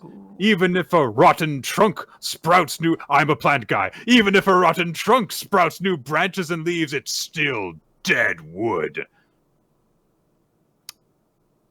Yeah, so he says he couldn't have possibly been a Grand Cross because he was born inferior. I think he might be a bad guy, Quinn. I mean, look, I don't hate this as a philosophy. Like, I don't agree with it, but like, as like a bad guy's motivation, like an antagonist motivation, he's just like, look, this guy might be strong. It is wild. This character is supposed to be like fucking accountant dude is like, I'm also at a Grand Cross level, the highest level we have in this series. I have also attained it. Like, no, you're supposed to be a couple steps behind the other characters. So it is strange that he is like acknowledged to be that strong. But if he's like, look, this is the highest he'll ever be, and he's not usually at this, he's like, it does make sense for him to be like, look, I'm not going to pass him. This is like, I've been doing this for a very long time. Like, I think you could make this character more sympathetic or like at least interesting in his thought process. He does just seem to be kind of a dickhead. Yes. So Kiyoshi says, like, well, that's a ridiculous reason to fail him, though. And yeah. So in response, Yana says, huh, rational is more like it. You might possess the talent, but you have the mentality of a child. So you, too, are not Grand Cross material. You fail! So is this just kind of a thing where he's just like, your shoes are untied, you fail. Yeah, I mean, I don't like your face, you fail. So yeah, he says like, yeah, you need a wake up call because you don't understand what you're getting into. Casts out a huge plant attack, big vines everywhere, which he calls Mandrake. Even Shuten, the other instructor with the hair over his eyes, says like, you're going too far, dude. This is too much. But Yana says like, ha! You are the ultimate exorcist, are you? Don't make me laugh. You're nothing but a brat and a fool. And so he attacks, and Kiyoshi says, Hades, lightning, and blasts away all the vines in one attack. And he says, nobody is born strong. Talent alone isn't enough. You hold convictions close to your heart, and step by step you put in the effort without giving up. That's how you get strong. Shut up about Deadwood. Shut up about talent. You don't get to decide anyone's limits. And he punches the fuck out of Yana with his Hecaton Kires attack and knocks the dude out. Blood comes up from his lips, and he says, if a grand cross is decided by talent, then I want no part of it. Bam! End of fight. Yep. It's a cool chapter. I really like Kiyoshi's speech at the end of it. Like, it is cool seeing him whoop this guy who is an asshole. I wish, like, the reasons behind it all were, like, a little more interesting. I feel like there's, like, a slight bit of, like, I don't know. There's like a missing piece to all of this. Like, I wish I liked these characters a little bit more. I wish I was more invested in the story, but I really do like Kiyoshi here. I think he looks really cool, and I do like the way he delivers his final blow there. Yeah, there's a Luffy quality to this of like, you're disagreeing with my philosophy and have hurt one of my friends, so I'm going to punch you until the problem is solved. Yeah. And then he does. It definitely feels like we are on the moped and we are speeding towards the sunset right now. But we'll see how much more of Kiyoshi we get from this point on. Yeah. We'll see. We might get a whole bunch of it. What? Well, oh, no, Nick, where do you think you're going, buddy? Sorry, I was on the moped speeding towards the horizon. I forgot that we have to make a detour, though. So no, we're on the same track, and then the road changes slightly, and then the road will change again very seamlessly. Kind of like when you drive across straight lines and you find out, like, oh, my state doesn't take nearly as good of care of the roads as everyone else. What I'm saying is, Ultimate Exorcist Kiyoshi. It has a fun gimmick. All the names are after movies in this, which is pretty fun. Do you think they'd ever do like X-Men as one of them? Because that's a movie. That is a really funny idea. Just like it should just be like X-Men punch, boom. It's one of the ones that's in there. It gets off the tongue a lot faster too than all this. Like, Little Miss Sunshine. Well, because I've rewatched the movies recently. And one of my favorite moments that really does not get talked about enough in those movies is in the second one, which I think everybody agrees is like the best of all those ones. Yeah. There's a great moment when Magneto and Mystique are left alone with Rogue, and they're just whispering to each other. And Magneto's like, "We love what you've done with your hair." And it's one of the gayest things. Yes. It is. These two are such cunty queers to Rogue about her hair, and it's so wonderful. Ian McKellen, of course, playing Magneto. Ian McKellen, famously a gay actor. Character's not gay, but he is, so we're at that there. And then, of course, Mystique, famously a lesbian. And speaking of lesbians, what's going to happen in this week's chapter of Marriagetoxin? Oh, I don't know how that fits at all, Quinn. I don't know. You were doing so well up to this point, and now we just could not stick that landing. I don't know. What's this target that's under your feet? That can't be right. So,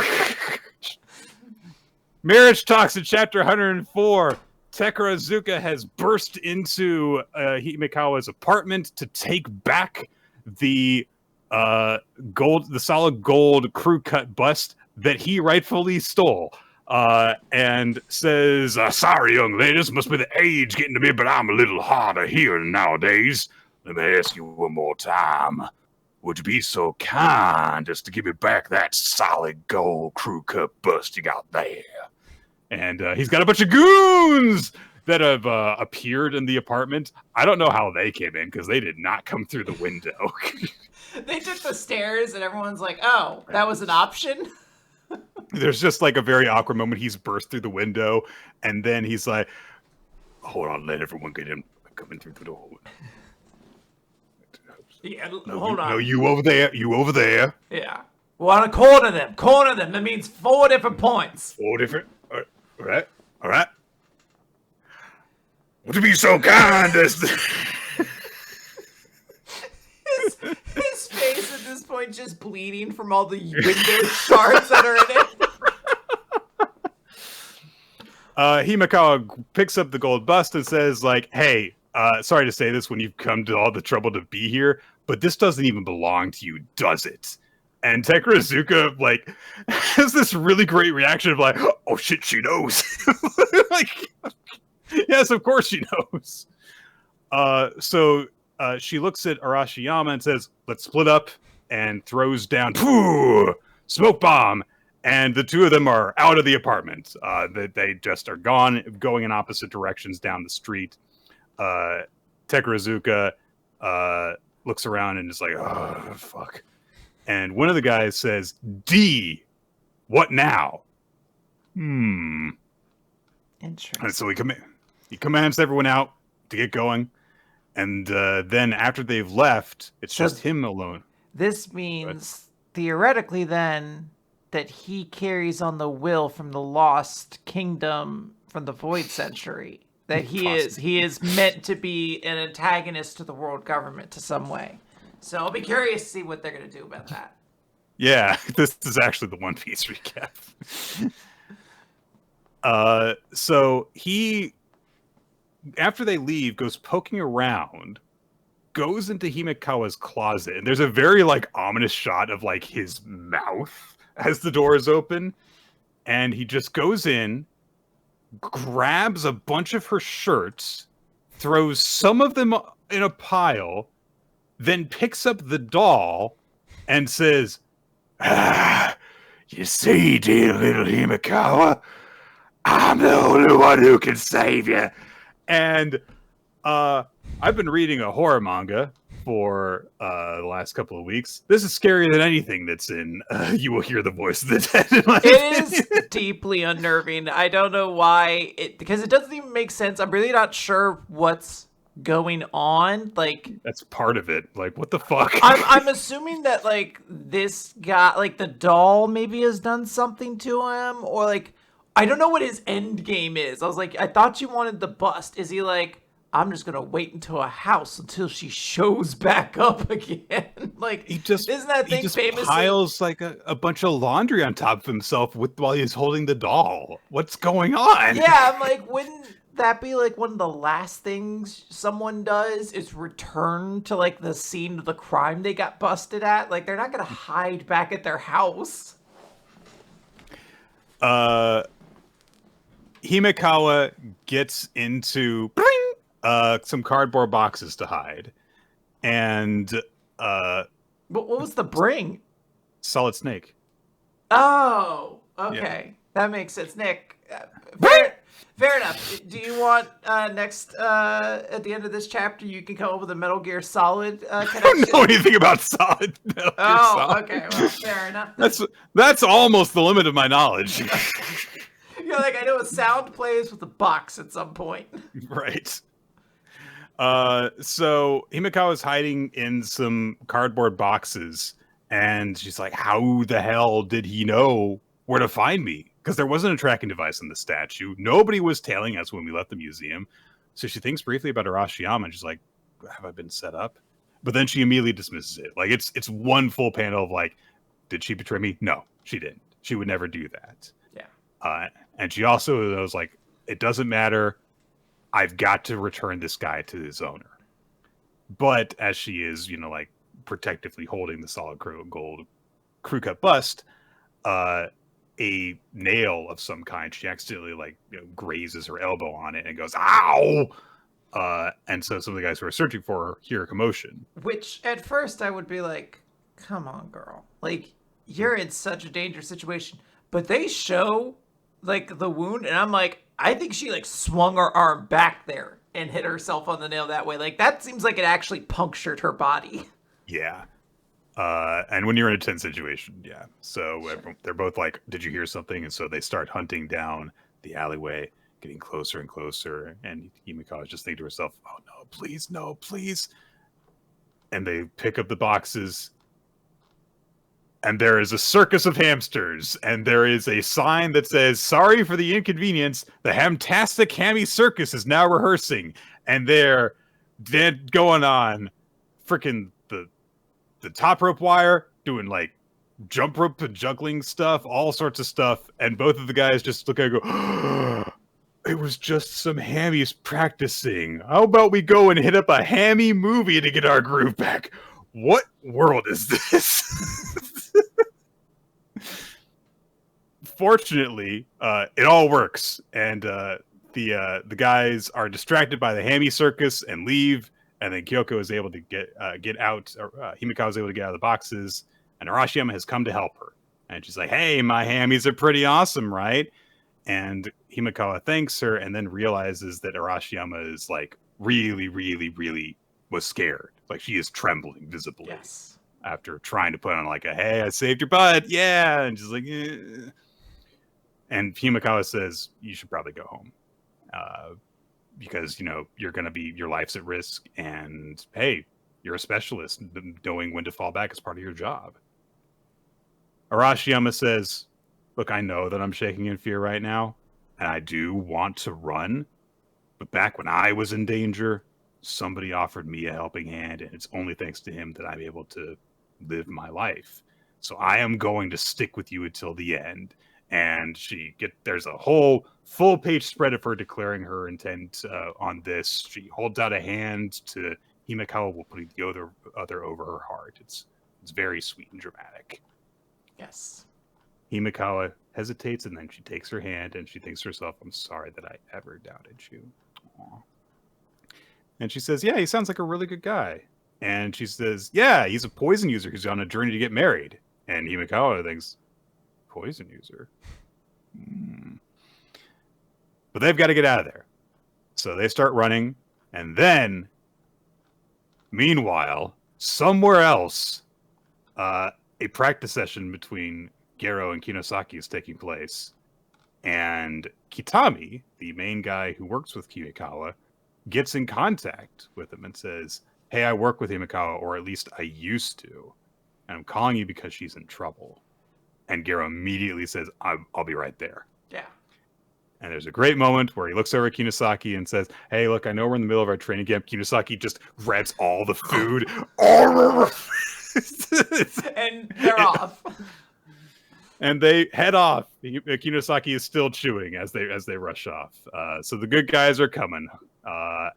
Yeah, what a great little chapter this is. Yeah. Tense moments, silly moments, scary moments, romantic moments. Lots of good stuff.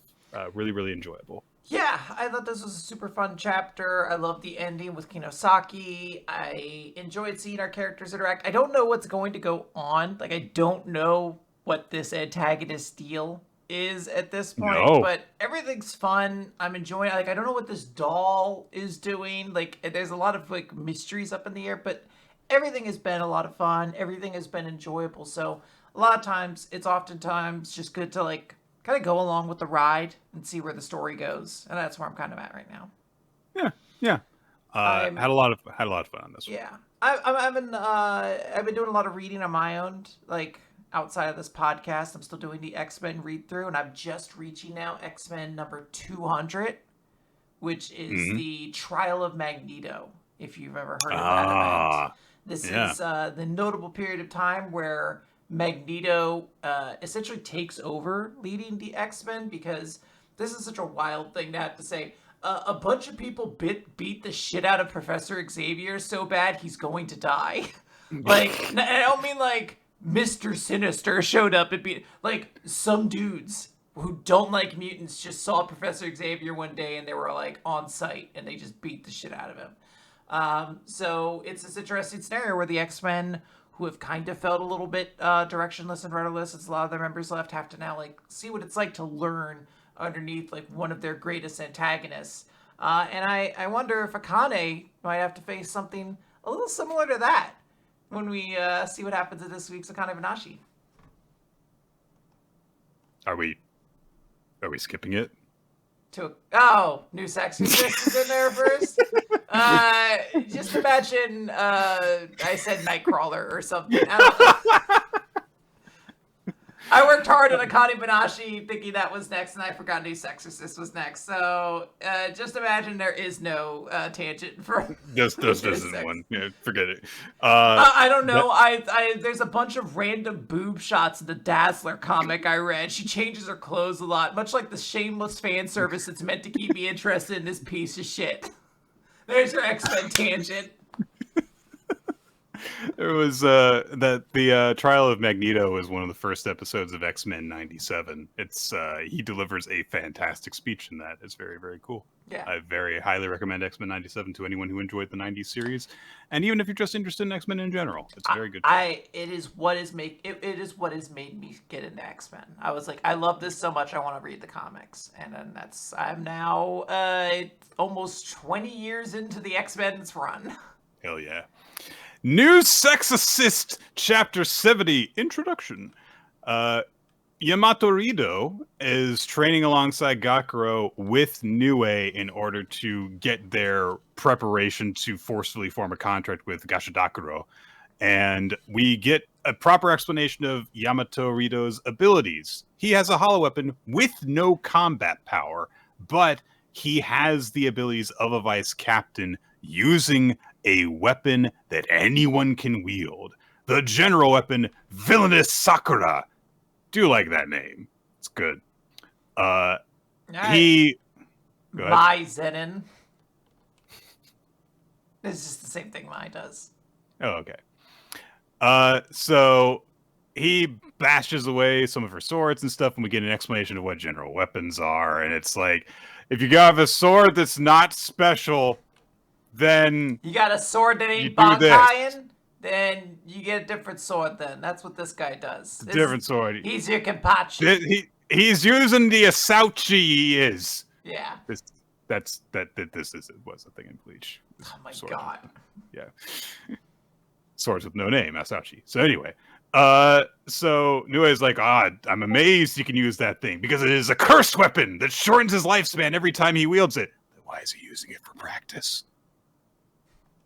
That doesn't seem like a good idea, guys. I think he may be stupid. But, so Gakuro is looking at this and being like, wow, this guy's using a weapon that shortens his life whenever he uses it in practice. Maybe I should not suck right now. And so he starts to go in, and he also was thinking of Shiroha in this moment, in terms of like her willingness to put herself on the line. And he's like, I can do that too. And then Nue goes, bah, grabs him with some roots and stuff, and is going to get him. But he uses a shield of shadow with his Xenoblade thing and darts out through the shadow. And he does, oh my gosh, he darts around past Nue to attack her from behind really quickly. So he goes in, she launches a counterattack, and he concentrates shadows around his arm to parry the blade, goes in to stab her in the back. Xeno Dark! And his blade's been broken. And honestly, I actually legitimately really like this one page where his sword is broken, and Nue says, like, hey, you're growing. And Gakuro's just on the ground and says, damn it! I actually really like that. So, but that's it. That's practice for the day. They were, I don't know, training for what feels like 2 minutes. But he broke his sword. They broke both swords, so they got to stop. I mean, it's fair. It turns out that sword wasn't good for training like we thought it was. So Yamato is like, oh wow, crazy. And so the two of them walk out. On their way out, Gakuro remembers the really weird first thing that Yamato said to him, and is like, hey, Vice Captain Rido, do you have a lover? And Rito's like, an admirable attitude. Come with me. I'll introduce you to my girlfriend. And Gakuro's like, I mean, everyone's waiting for us. And What? Why are we headed to the cemetery, Master Redo? Why are we heading to the pet cemetery, Master Redo? Oh, God. He's just like, I just really like this movie, actually. This movie's my girlfriend. Okay, Nick, you get to make any movie into your respective partner. Which one do you pick? Oh, man. I know. This is a tough one. Because you'd have to, like, it wouldn't necessarily even be your favorite. It'd have to be one that you would be like, I can see myself just being around this every moment of my life kind of thing. Like, I think right now, if you were to ask me, like, Quinn, what's your favorite movie? I'd probably say Lady Bird. I don't think I'd want to get married to Lady Bird, though. You know, not only is it about a teenager, it's just, you know, it's like kind of like an emotionally all over the place. Like, I don't know if I'd want that as much. Muppet Christmas Carol, though, that's a stable, good relationship. It's got romance. It's got laughs. It's got a little bit of the scares for you. It's giving you a little piece of everything. I would probably choose, like, Mulan. Okay. You know, and it's not just in terms of, like, it's a good movie, which it is, but because when I was young and we would go on road trips, if it was a really, really long road trip, we would take a miniature TV with us and put it between my mom and dad's seats, and it had, like, a built-in VHS player, built-in VCR. That's what it was called. And so we would be able to watch VHSs on it, and so we had, like, a collection of some that we would just watch every time we took a road trip. So Mulan was one of those. And so it's just kind of a thing that it's like, I'm very, like, you know, at home when I watch it because of that. It's very interesting. We asked the question of, like, what movie we want to get married to, and both of us just picked, like, our childhood comfort movies, which I don't know what that says about us as people. It probably has to do with that thing of, like, you just want to marry your parents thing. Anyway, so they go to the hospital, and Rito's got, like, a bouquet of flowers, and he says, like, oh, I visit her, you know, every day is part of my routine. And Gakuro is like, visiting her? So she's in the hospital? Nothing gets past you, my dude, does it? They go through the door and it's a donut shop. He's like, oh, that makes more sense. So he's like, oh, wow, he really cares for his girlfriend. Turn the page. The girl they're visiting says, go home. We're not lovers. Legitimately, actually a good moment. Like, what the fuck happened here? Well, at first I was like, oh no, I'm going to have to retroactively, like, quietly ask Ninja to take this guy off of my MVP from 2 weeks ago, because I don't want this dude who's, like, pushing himself on some girl who does not want to be romantically attracted to him. But then, like, as you keep reading, you're like, oh, no, they were a couple. She just is trying to break up with him because she doesn't have a great prognosis. Yeah, he says, like, oh, you just kind of, like, just moves past and is like, you seem like you're doing well today. And it looks at Gakuro's like, this is my girlfriend, Mizuki Ashiya. And Gakuro's like, she just said she's not your girlfriend, though. He's so, oh, Gakuro, you don't understand the ways of adults and stuff. Yeah. Mizuki starts to talk to Gakuro, and she's like, oh, right, yeah, the Exorcist Association. And then she starts coughing and everything. And Rito's really worried about her. And there's actually a very funny moment because she's like, no, go away. It's your fault. You made me sicker by being here. Yeah. And then they're just, like, arguing in the background while Gakuro is just like, what's going on here? And he's like, oh, so you lie back. And Mizuki's like, I hate you. She, however, just kind of passes out very quickly. And Rito, is looking down at her, and Gakuro says, so you don't actually have a girlfriend? And Rito gets very serious, and he says, we dated for 7 years. She turned me down when I proposed marriage because she said, why would I get married when I could die tomorrow? And she wouldn't change her mind. And then when she got a terminal diagnosis, she just broke up with me. And Gakuro's like, it seems like you're the type to try to railroad her into marrying you anyway. Fuck you, Gakuro. Oh, so we fucking know each other. Is that it, bitch? It's like, fuck you, Gakuro. This is one of the only emotional things that's ever resonated in this series. Fuck you. He's like, and Rito's like, yeah, I did try and get her to marry me anyway, but I was no match for her.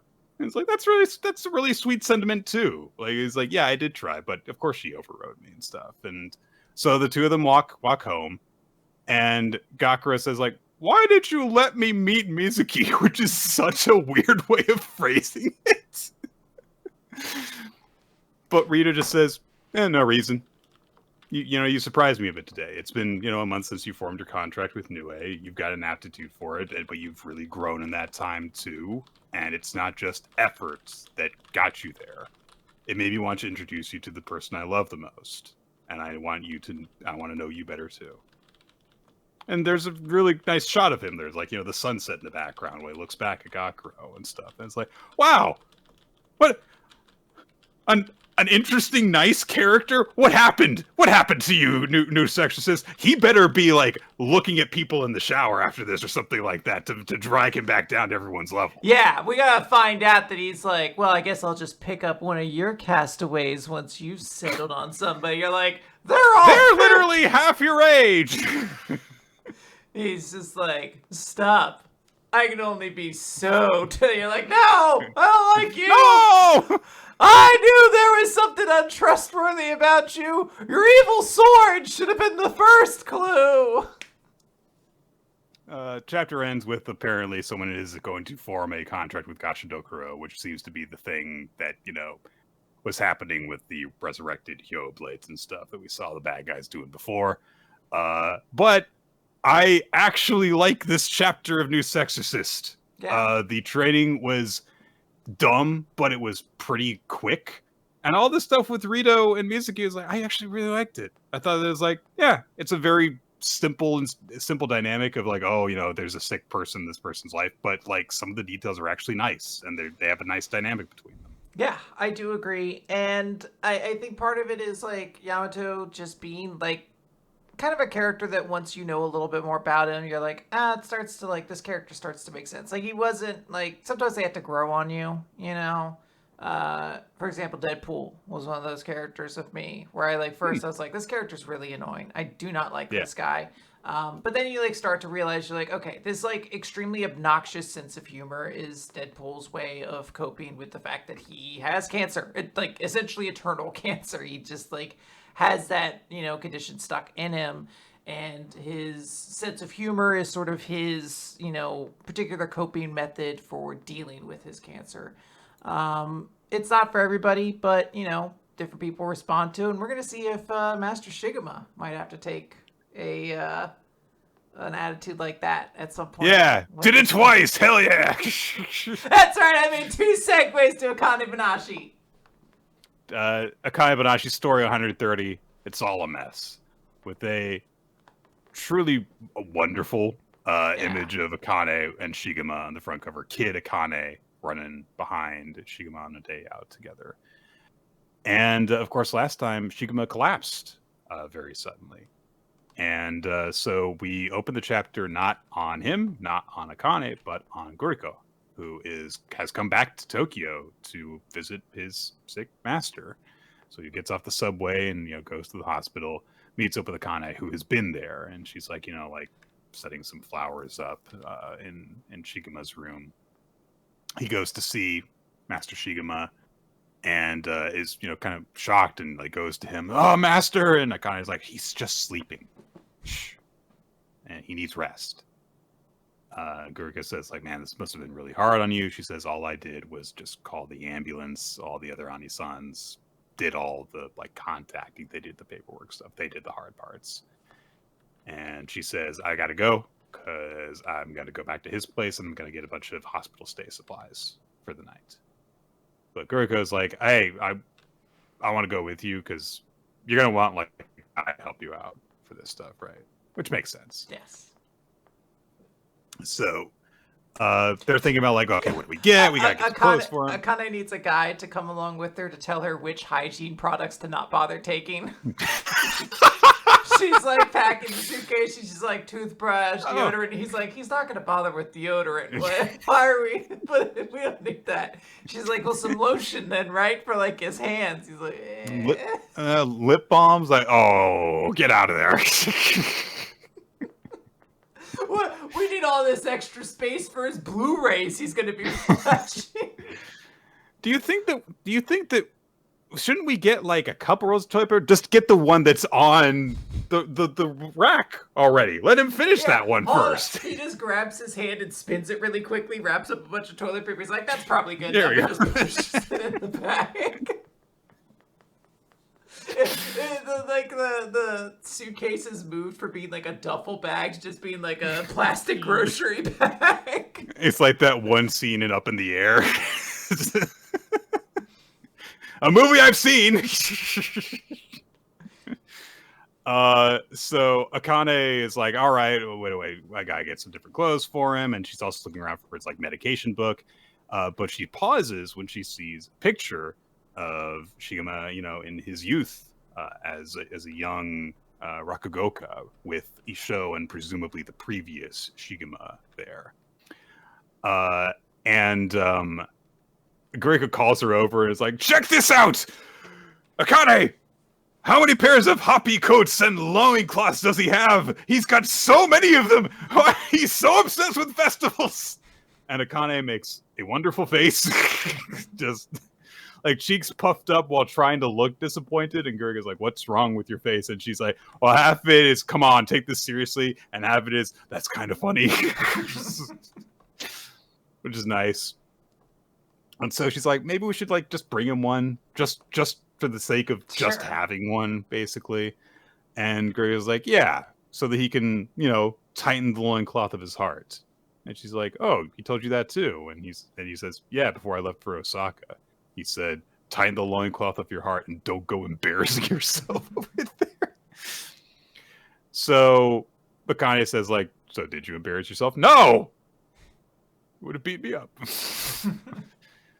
Akane asks, do you think that he'll get to scold us for being embarrassing again? He's really, really worried. And we see that she got the diagnosis from the doctor, which was, he had a heart attack.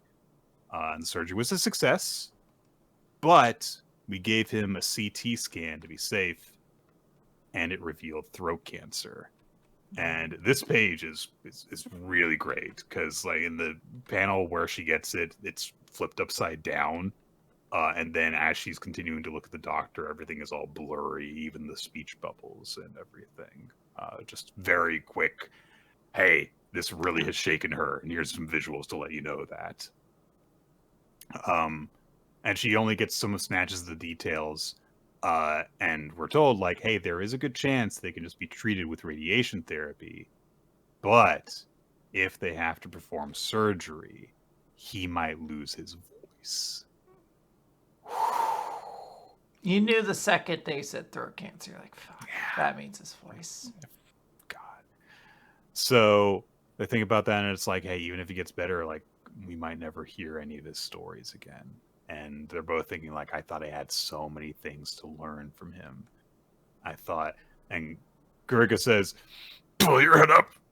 And he is a mess. He's crying. He's got snot coming down from his nose. He says, look, I feel the same way.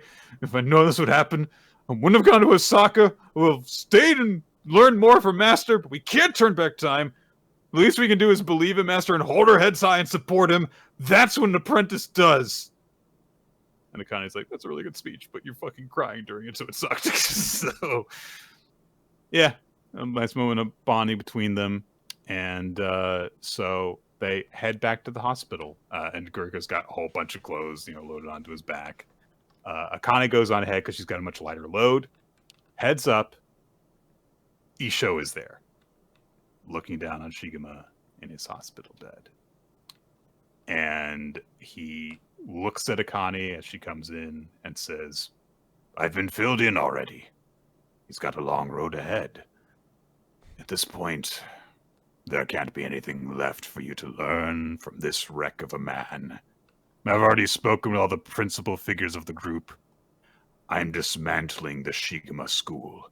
The 4 apprentices, excluding Maikeru Arakawa, will be sent to different guardians. And Akane starts being like, who said you could do all that? My master is Shigema Arakawa. You don't have the right to tell me. And Isho glares at her. And he gets a different art style to glare at her Yeah, in. this is He's so I'm intense. a fucking Oni art style. And Isho declares, it's already decided. And your guardian, Akane Arakawa, is me. You will be under the care of Isho Arakawa. And Akane is looking at him in despair. This is a crazy chapter. Like, it's absurd, everything that happens. This cliffhanger is great. The notion that Akane will study underneath a show to some degree, or at least that's the implication, presents so many unique things. It's like, oh, well, suddenly she'd have much more connection with the rival guy, the seduction. Yeah. Not Rokuro, Kaisei. Yeah. No, not Kaisei. Kaisei is the comedy guy.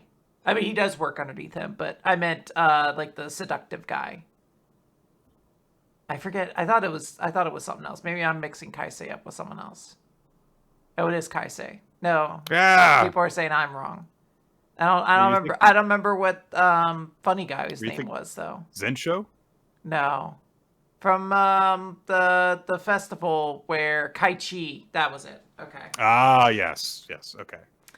But yeah, Kaichi is someone else you could also be running into, and then possibly. This is so much. There's like 2 different huge things that happen here. You get the double whammy of like, shit, he's got cancer, and then Akane might not be able to. Might have to just suddenly be learning from Isho. That's gonna be insane if that happens, even if it's temporary. So, really, really, really good stuff. I was blown away by that chapter. Yeah. But we got one more. You know what else has blown me away in the past? What's that, Nick? So what is it that you're thinking of right now that you're working at? Oh, hang on. So, when? Okay. What do you think? Come on, we're getting so close. When I learned that tell me about the X-Men Evolution episode. Yes, I was just going to do that. When I learned how many characters were actually created for that show and did not pre-exist. So, famously, at this point, X-23 came from X-Men Evolution. Yes. She did not exist in the comics before that. The entire storyline of like, a female clone of Wolverine, originated from that show. What blew me away was recently learning that another character who famously originated in that show, not nearly as famously, because he did not work out as well, Spike. Yeah. The Spike guy, who is also Ororo's nephew, was apparently not written out of the show because he was so unpopular, because apparently kids liked him. Which just goes to show that the youth have no taste. Well, look, this was the early 2000s. The coolest thing you could do was ride a skateboard as a character. Like, if you rode a skateboard, you were like, oh, this character fucking rules. Like, they're the coolest dude. I hope I can date him or whatever. Like, you're just like, this is the coolest person. I don't know what to tell you. His power set is essentially just Marrow's, from my understanding. Yes. Apparently, they just did. It was completely unintentional, and they were just like. So the story goes that it was originally actually going to be Iceman, who was going to be there, which kind of makes sense when you think about it in terms of the power set and how they use it. Mm-hmm. He skateboards around, Iceman surfs around, and then they both, cast out solid things that have pointy bits from their bodies, like icicles and spikes.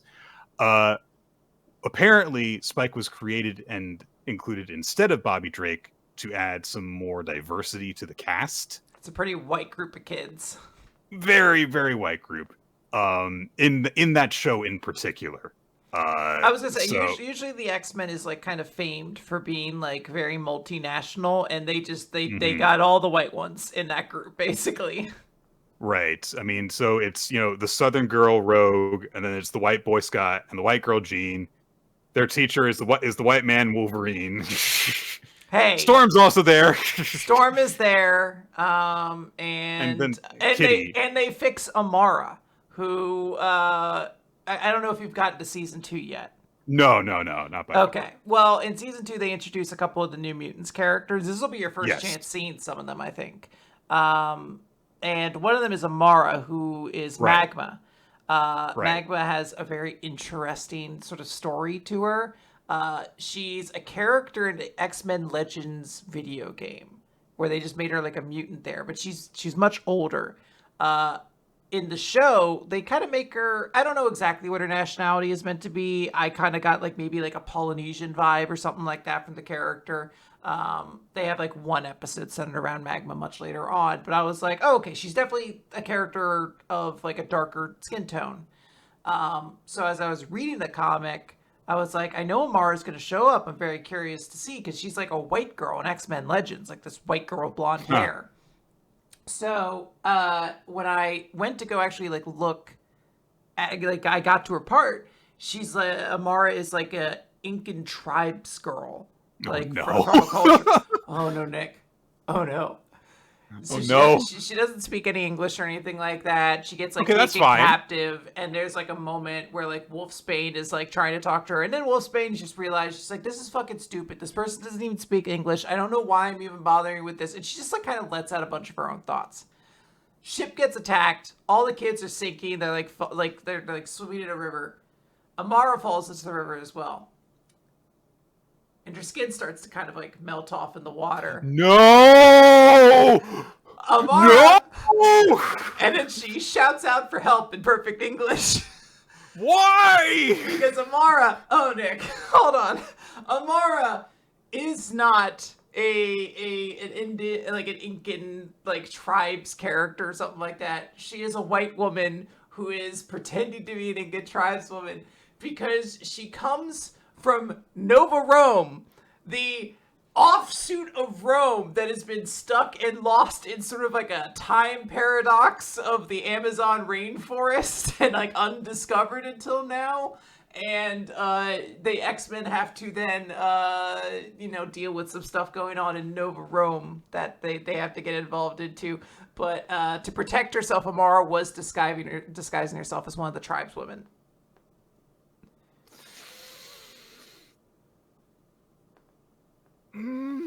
One Piece, chapter 1129, Live Dolls.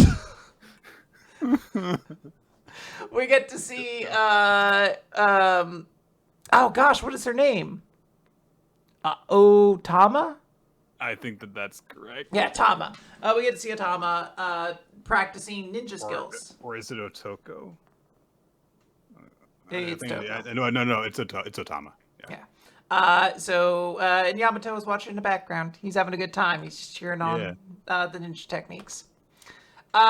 Anyways, so the sun god's really pissed off. He's real mad. He's screaming, and he's just like, you live dolls will pay for what you did to my temple. My temple, you're going to pay for it. And also to my pets, I mean servants. And we can see all the animals have been knocked out at this point. The Strats, who are escaping away, of course, on Master Iscat, who is a cat, are basically just talking like, okay, we gotta go to the opposite side of town, basically. And, there's a moment where the sun god is following after. It's weird because it feels like it's a chase where this cat is moving as fast as possible, but this dude's just kind of like walking, which is very strange. I have owned many cats in my life. They do not move at a pace. Like, if they don't want to get caught by a human, they do not move at a pace you can catch. No. So Sun God's like, hey, why are you helping them, Cat? I don't understand. And everyone's just like, look, we're just gonna take a ride in this cat. Don't worry about it. Don't worry. And we have I'm sorry, I'm trying to read some of this. in the There's moment. a lot of detail on some of these pages. Yeah, so Usopp has a moment where he's like, okay, Luffy, just look at the schematics for this country. And Nami just tosses it over the side. And she's like, don't worry.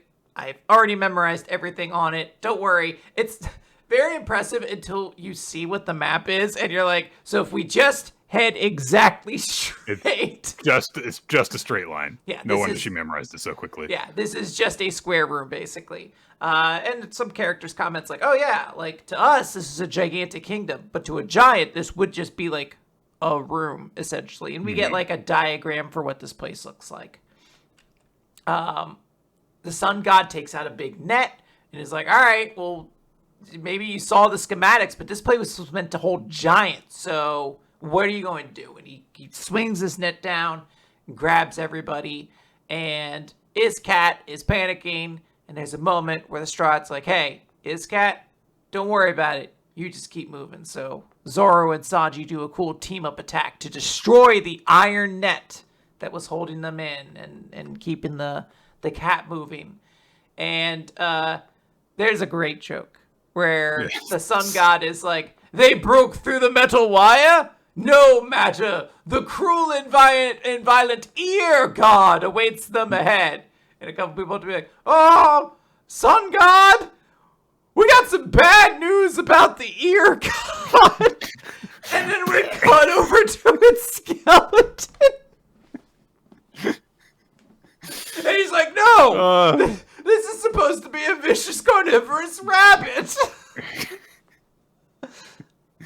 But rather than be deeply distressed, the sun god just starts to laugh. He starts going nuts. He's like, these guys are so wonderful. This too is how the world works. A story without a script unfolding in my little walled garden. He just likes his wrestling.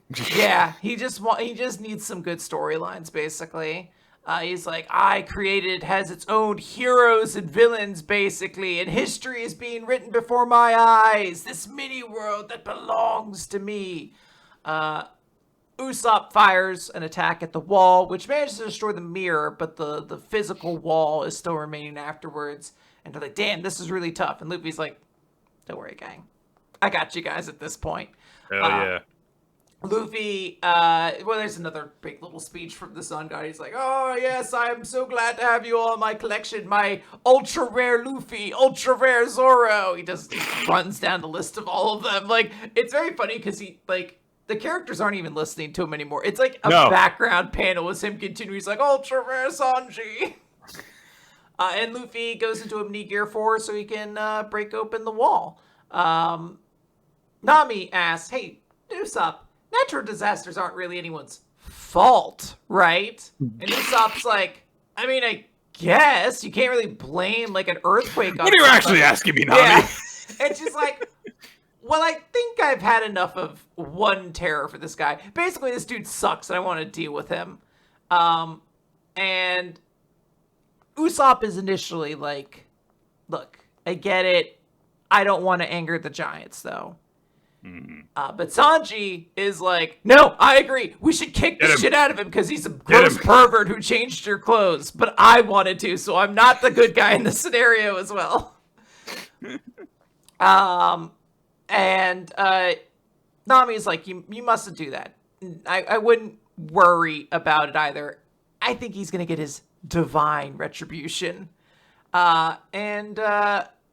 We get a flashback, Nick, to who the sun god is. Now, Nick, do you know who this is? No. This is, I believe his name is Road. He is a member of the new giant pirates that Harjuden is part of. Or Harjuden. I do not know anything about this guy. I had to look him up. I was like, this guy must have some connection to the new giant pirates. And I guess he was in like one panel at some point when they introduced the full members of the group. So Road, I believe his name is like, oh, in this flashback, this is the Straw Hat Pirates. Like this boat was brought to him. And he's like, oh, well, the giant pirates were sailing out to escort them back. Don't they realize what happened? They're very asleep. Did they pass through the sleeping mists on the route to Egghead? And he starts kind of lamenting his issues with his captain, deciding to follow after one of these very, very tiny individuals. And he's like, well, wait, if I'm following Hariden and Hariden's following these people, am I not just a lackey to the lackey at this point? You know what? Fuck it. I'm going to make them into my action figures. I'm going to be a weird little freak who's going to, like, drug gas them. And I'm just going to say that you guys died along the way in the ocean. And yeah, I'd be kind of happy if they got out of this and then we just never saw this guy again. Yeah, he's good for getting us used to like giant culture and why characters are in giant outfits, but he's kind of a weird little freak, actually. So in this moment, he is thinking like, yes, you'll simply go missing. You'll be stuck with me for the rest of my life. This is a good plan. I'm holding the straw hats against their will. This will work. Yep. And then the lightning clouds that form above him shoot lightning on top of him in a giant lightning blast. And he's like, fuck. The chapter then ends with Luffy being like, hey, hate to leave. This kingdom of Legos has been cool, but gotta go. And the chapter ends with him Kong-gunging his way out of the prison. And it looks like they're all gonna escape. Yeah, and go into Elbaf, presumably, next chapter. Elbaf proper. Presumably. So, yeah, we'll catch up on that next time. I kind of sleptwalked my way through this chapter, honestly, when I read it. I will be honest, this is not the most exciting chapter of One Piece, but this is what happens when we start a new arc. We just have to, like, learn, like, the mechanics of this new kingdom, and usually it's not a particularly compelling story.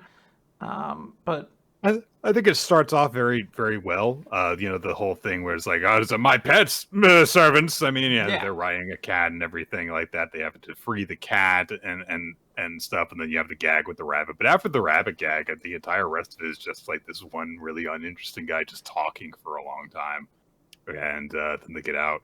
So I didn't really care for this chapter very much. Ultimately, it's one of those kind of things where it's like, even though the one half of it is good, because the other half is the half that it ends on, that's kind of the feeling that I'm left with at the end of it.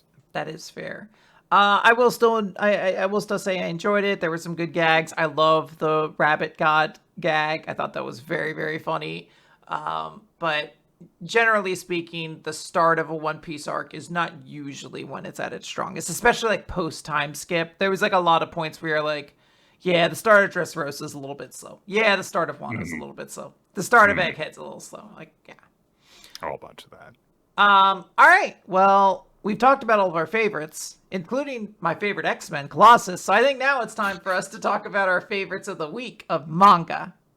Yes, we will do that. Favorite chapter and MVP time. I am going to say that my favorite chapter was Akane-banashi. There were a lot of really good chapters this week, but that was my favorite because it's just, good all the way through. Like, yeah. It's got some intense stuff in the finish. There's a very big changing of the stakes with this cancer thing to deal with now, of course. And also it's, changed up the status quo a whole lot. Like Uriko's, no longer over in Okinawa to do his training. So, that a whole bunch of stuff is moving. All the students are going to be changing schools, like... Seemingly, yeah. So... a lot of good stuff and a lot of good details, even before we get that wham moment where Isho shows up. Yes, I agree with you. Akane-banashi, I think, was the chapter of the week. The audience also agreed, so it's straight down the middle in that one. Akane-banashi was just really, really good. It not only was tragic and sad, there were some great details. I love that when you see a show, he is standing at Shikuma's feet, a reference to Shikuma's story about if the death god is at the feet, it means they'll survive. But people have pointed out that in the flashback, where he is looking over the previous Shikama, he is at the head in that moment. And we know what happened to them. So that was cool. And then, as you mentioned, this ending is like such a big game changer. Like, the status quo is completely going to be moved around here. I'm wondering, like, how is Akane going to keep any kind of, like, relative mindset going into a promotion exam coming up? Like, that's the next thing going on. So, like, if you were looking to make me, like, unsure of her chances of succeeding, like, this was the way to do it. Absolutely. As for character of the week, as I said, there were a lot of really good options this week. I think Blue Box had some great character moments. Like, I almost want to give it to just Nagisa for walking by and being like, Natsu wouldn't give a shit about this. I don't know why you're doing it. Matsuoka for just like the two panels of being an asshole. It's really, really good stuff all around. But I think I'm going to give mine to Apocalypse. When a character gives like a sacrifice or something like that, it usually kind of holds to a pretty high standard. I was considering Kiyoshi as well, but I think it means a lot more that this Apocalypse thing has kind of been set up for a long time in the series, and it got its final payoff. Like Tsundere Apocalypse has been a thing. Mm-hmm. Yeah, there was a whole bunch of really good stuff this week. I love the stuff we get from Himari in terms of her mindset on things. I liked. I actually considered giving it to Ororo for having the big, like, come on, and he's just lying the whole time. That's a great reveal. And I honestly really did seriously consider giving it to Yamato Rito in New Exorcist, because, like, hey, an actually kind of nice character motivation happened here. Isn't that good? And also just Isho. But I don't double up, so I am also doing Apocalypse.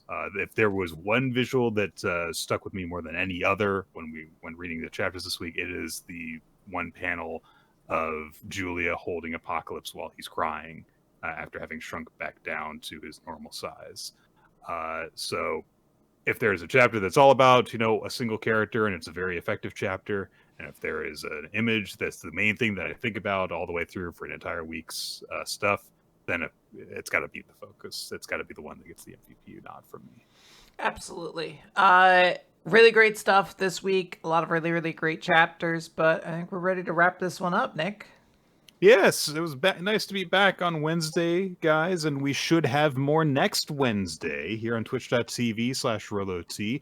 To stay updated on when the show goes live, you can follow us on social media and stuff like that, but you can also just join the Discord. Click the link wherever this gets posted, join our community there, and we'll send out a blast whenever the stream goes live. You can also just take part in conversations with our wonderful community. And you can use that to check out the Google Doc, which is maintained by Ninja X3i. Add a suggestion for a manga recommendation for us to read in the future. Ask questions for an eventual Q&A episode. Check out the MVP and favorite series voting and make your own voice heard on those things, and all sorts of stuff.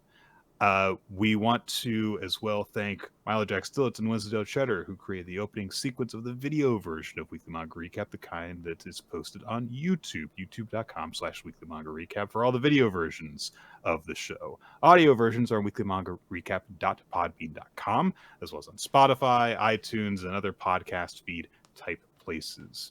The video version also occasionally has title cards made by Steve Mann. You can check out his artwork by just searching for Steve Mann Art, and you'll find it. Yeah. And that is everything. So everyone, thank you all for joining us back on Wednesdays. Yeah. And in theming with this episode, of course, we'll end the same way that every X-Men comic ends. Of course, with the characters saying goodnight to each other. Like, goodnight, Nightcrawler. Goodnight, Storm. Goodnight, Colossus. Goodnight, Storm. Good night, Kitty. Good night, Storm. This is something that started when Storm took over. Before, Cyclops would just end every issue by bringing the X-Men like a glass of warm milk and tucking them into bed. But he didn't like say anything. It wasn't like there wasn't like a phrase or anything like that. Storm it was more like everyone shut up and go to bed. Yeah, it was kind of like, hey, we're gonna be soldiers, child soldiers tomorrow. But Storm was like, I want to give us some humanity, so I want us to say goodbye to each other. He wants to give them some humanity, which is why she flies like a goddess through the air to appear outside their windows to say goodnight to them. Yeah, she doesn't go through the door. She knocks on the window. Good night, my companions and friends. Good night, Colossus. It's like, no, I was changing, but okay. And then she doesn't even move. She just kind of floats over to the next window and knocks, and she's like, good night, Wolverine. Chair goes out the window. Fuck you.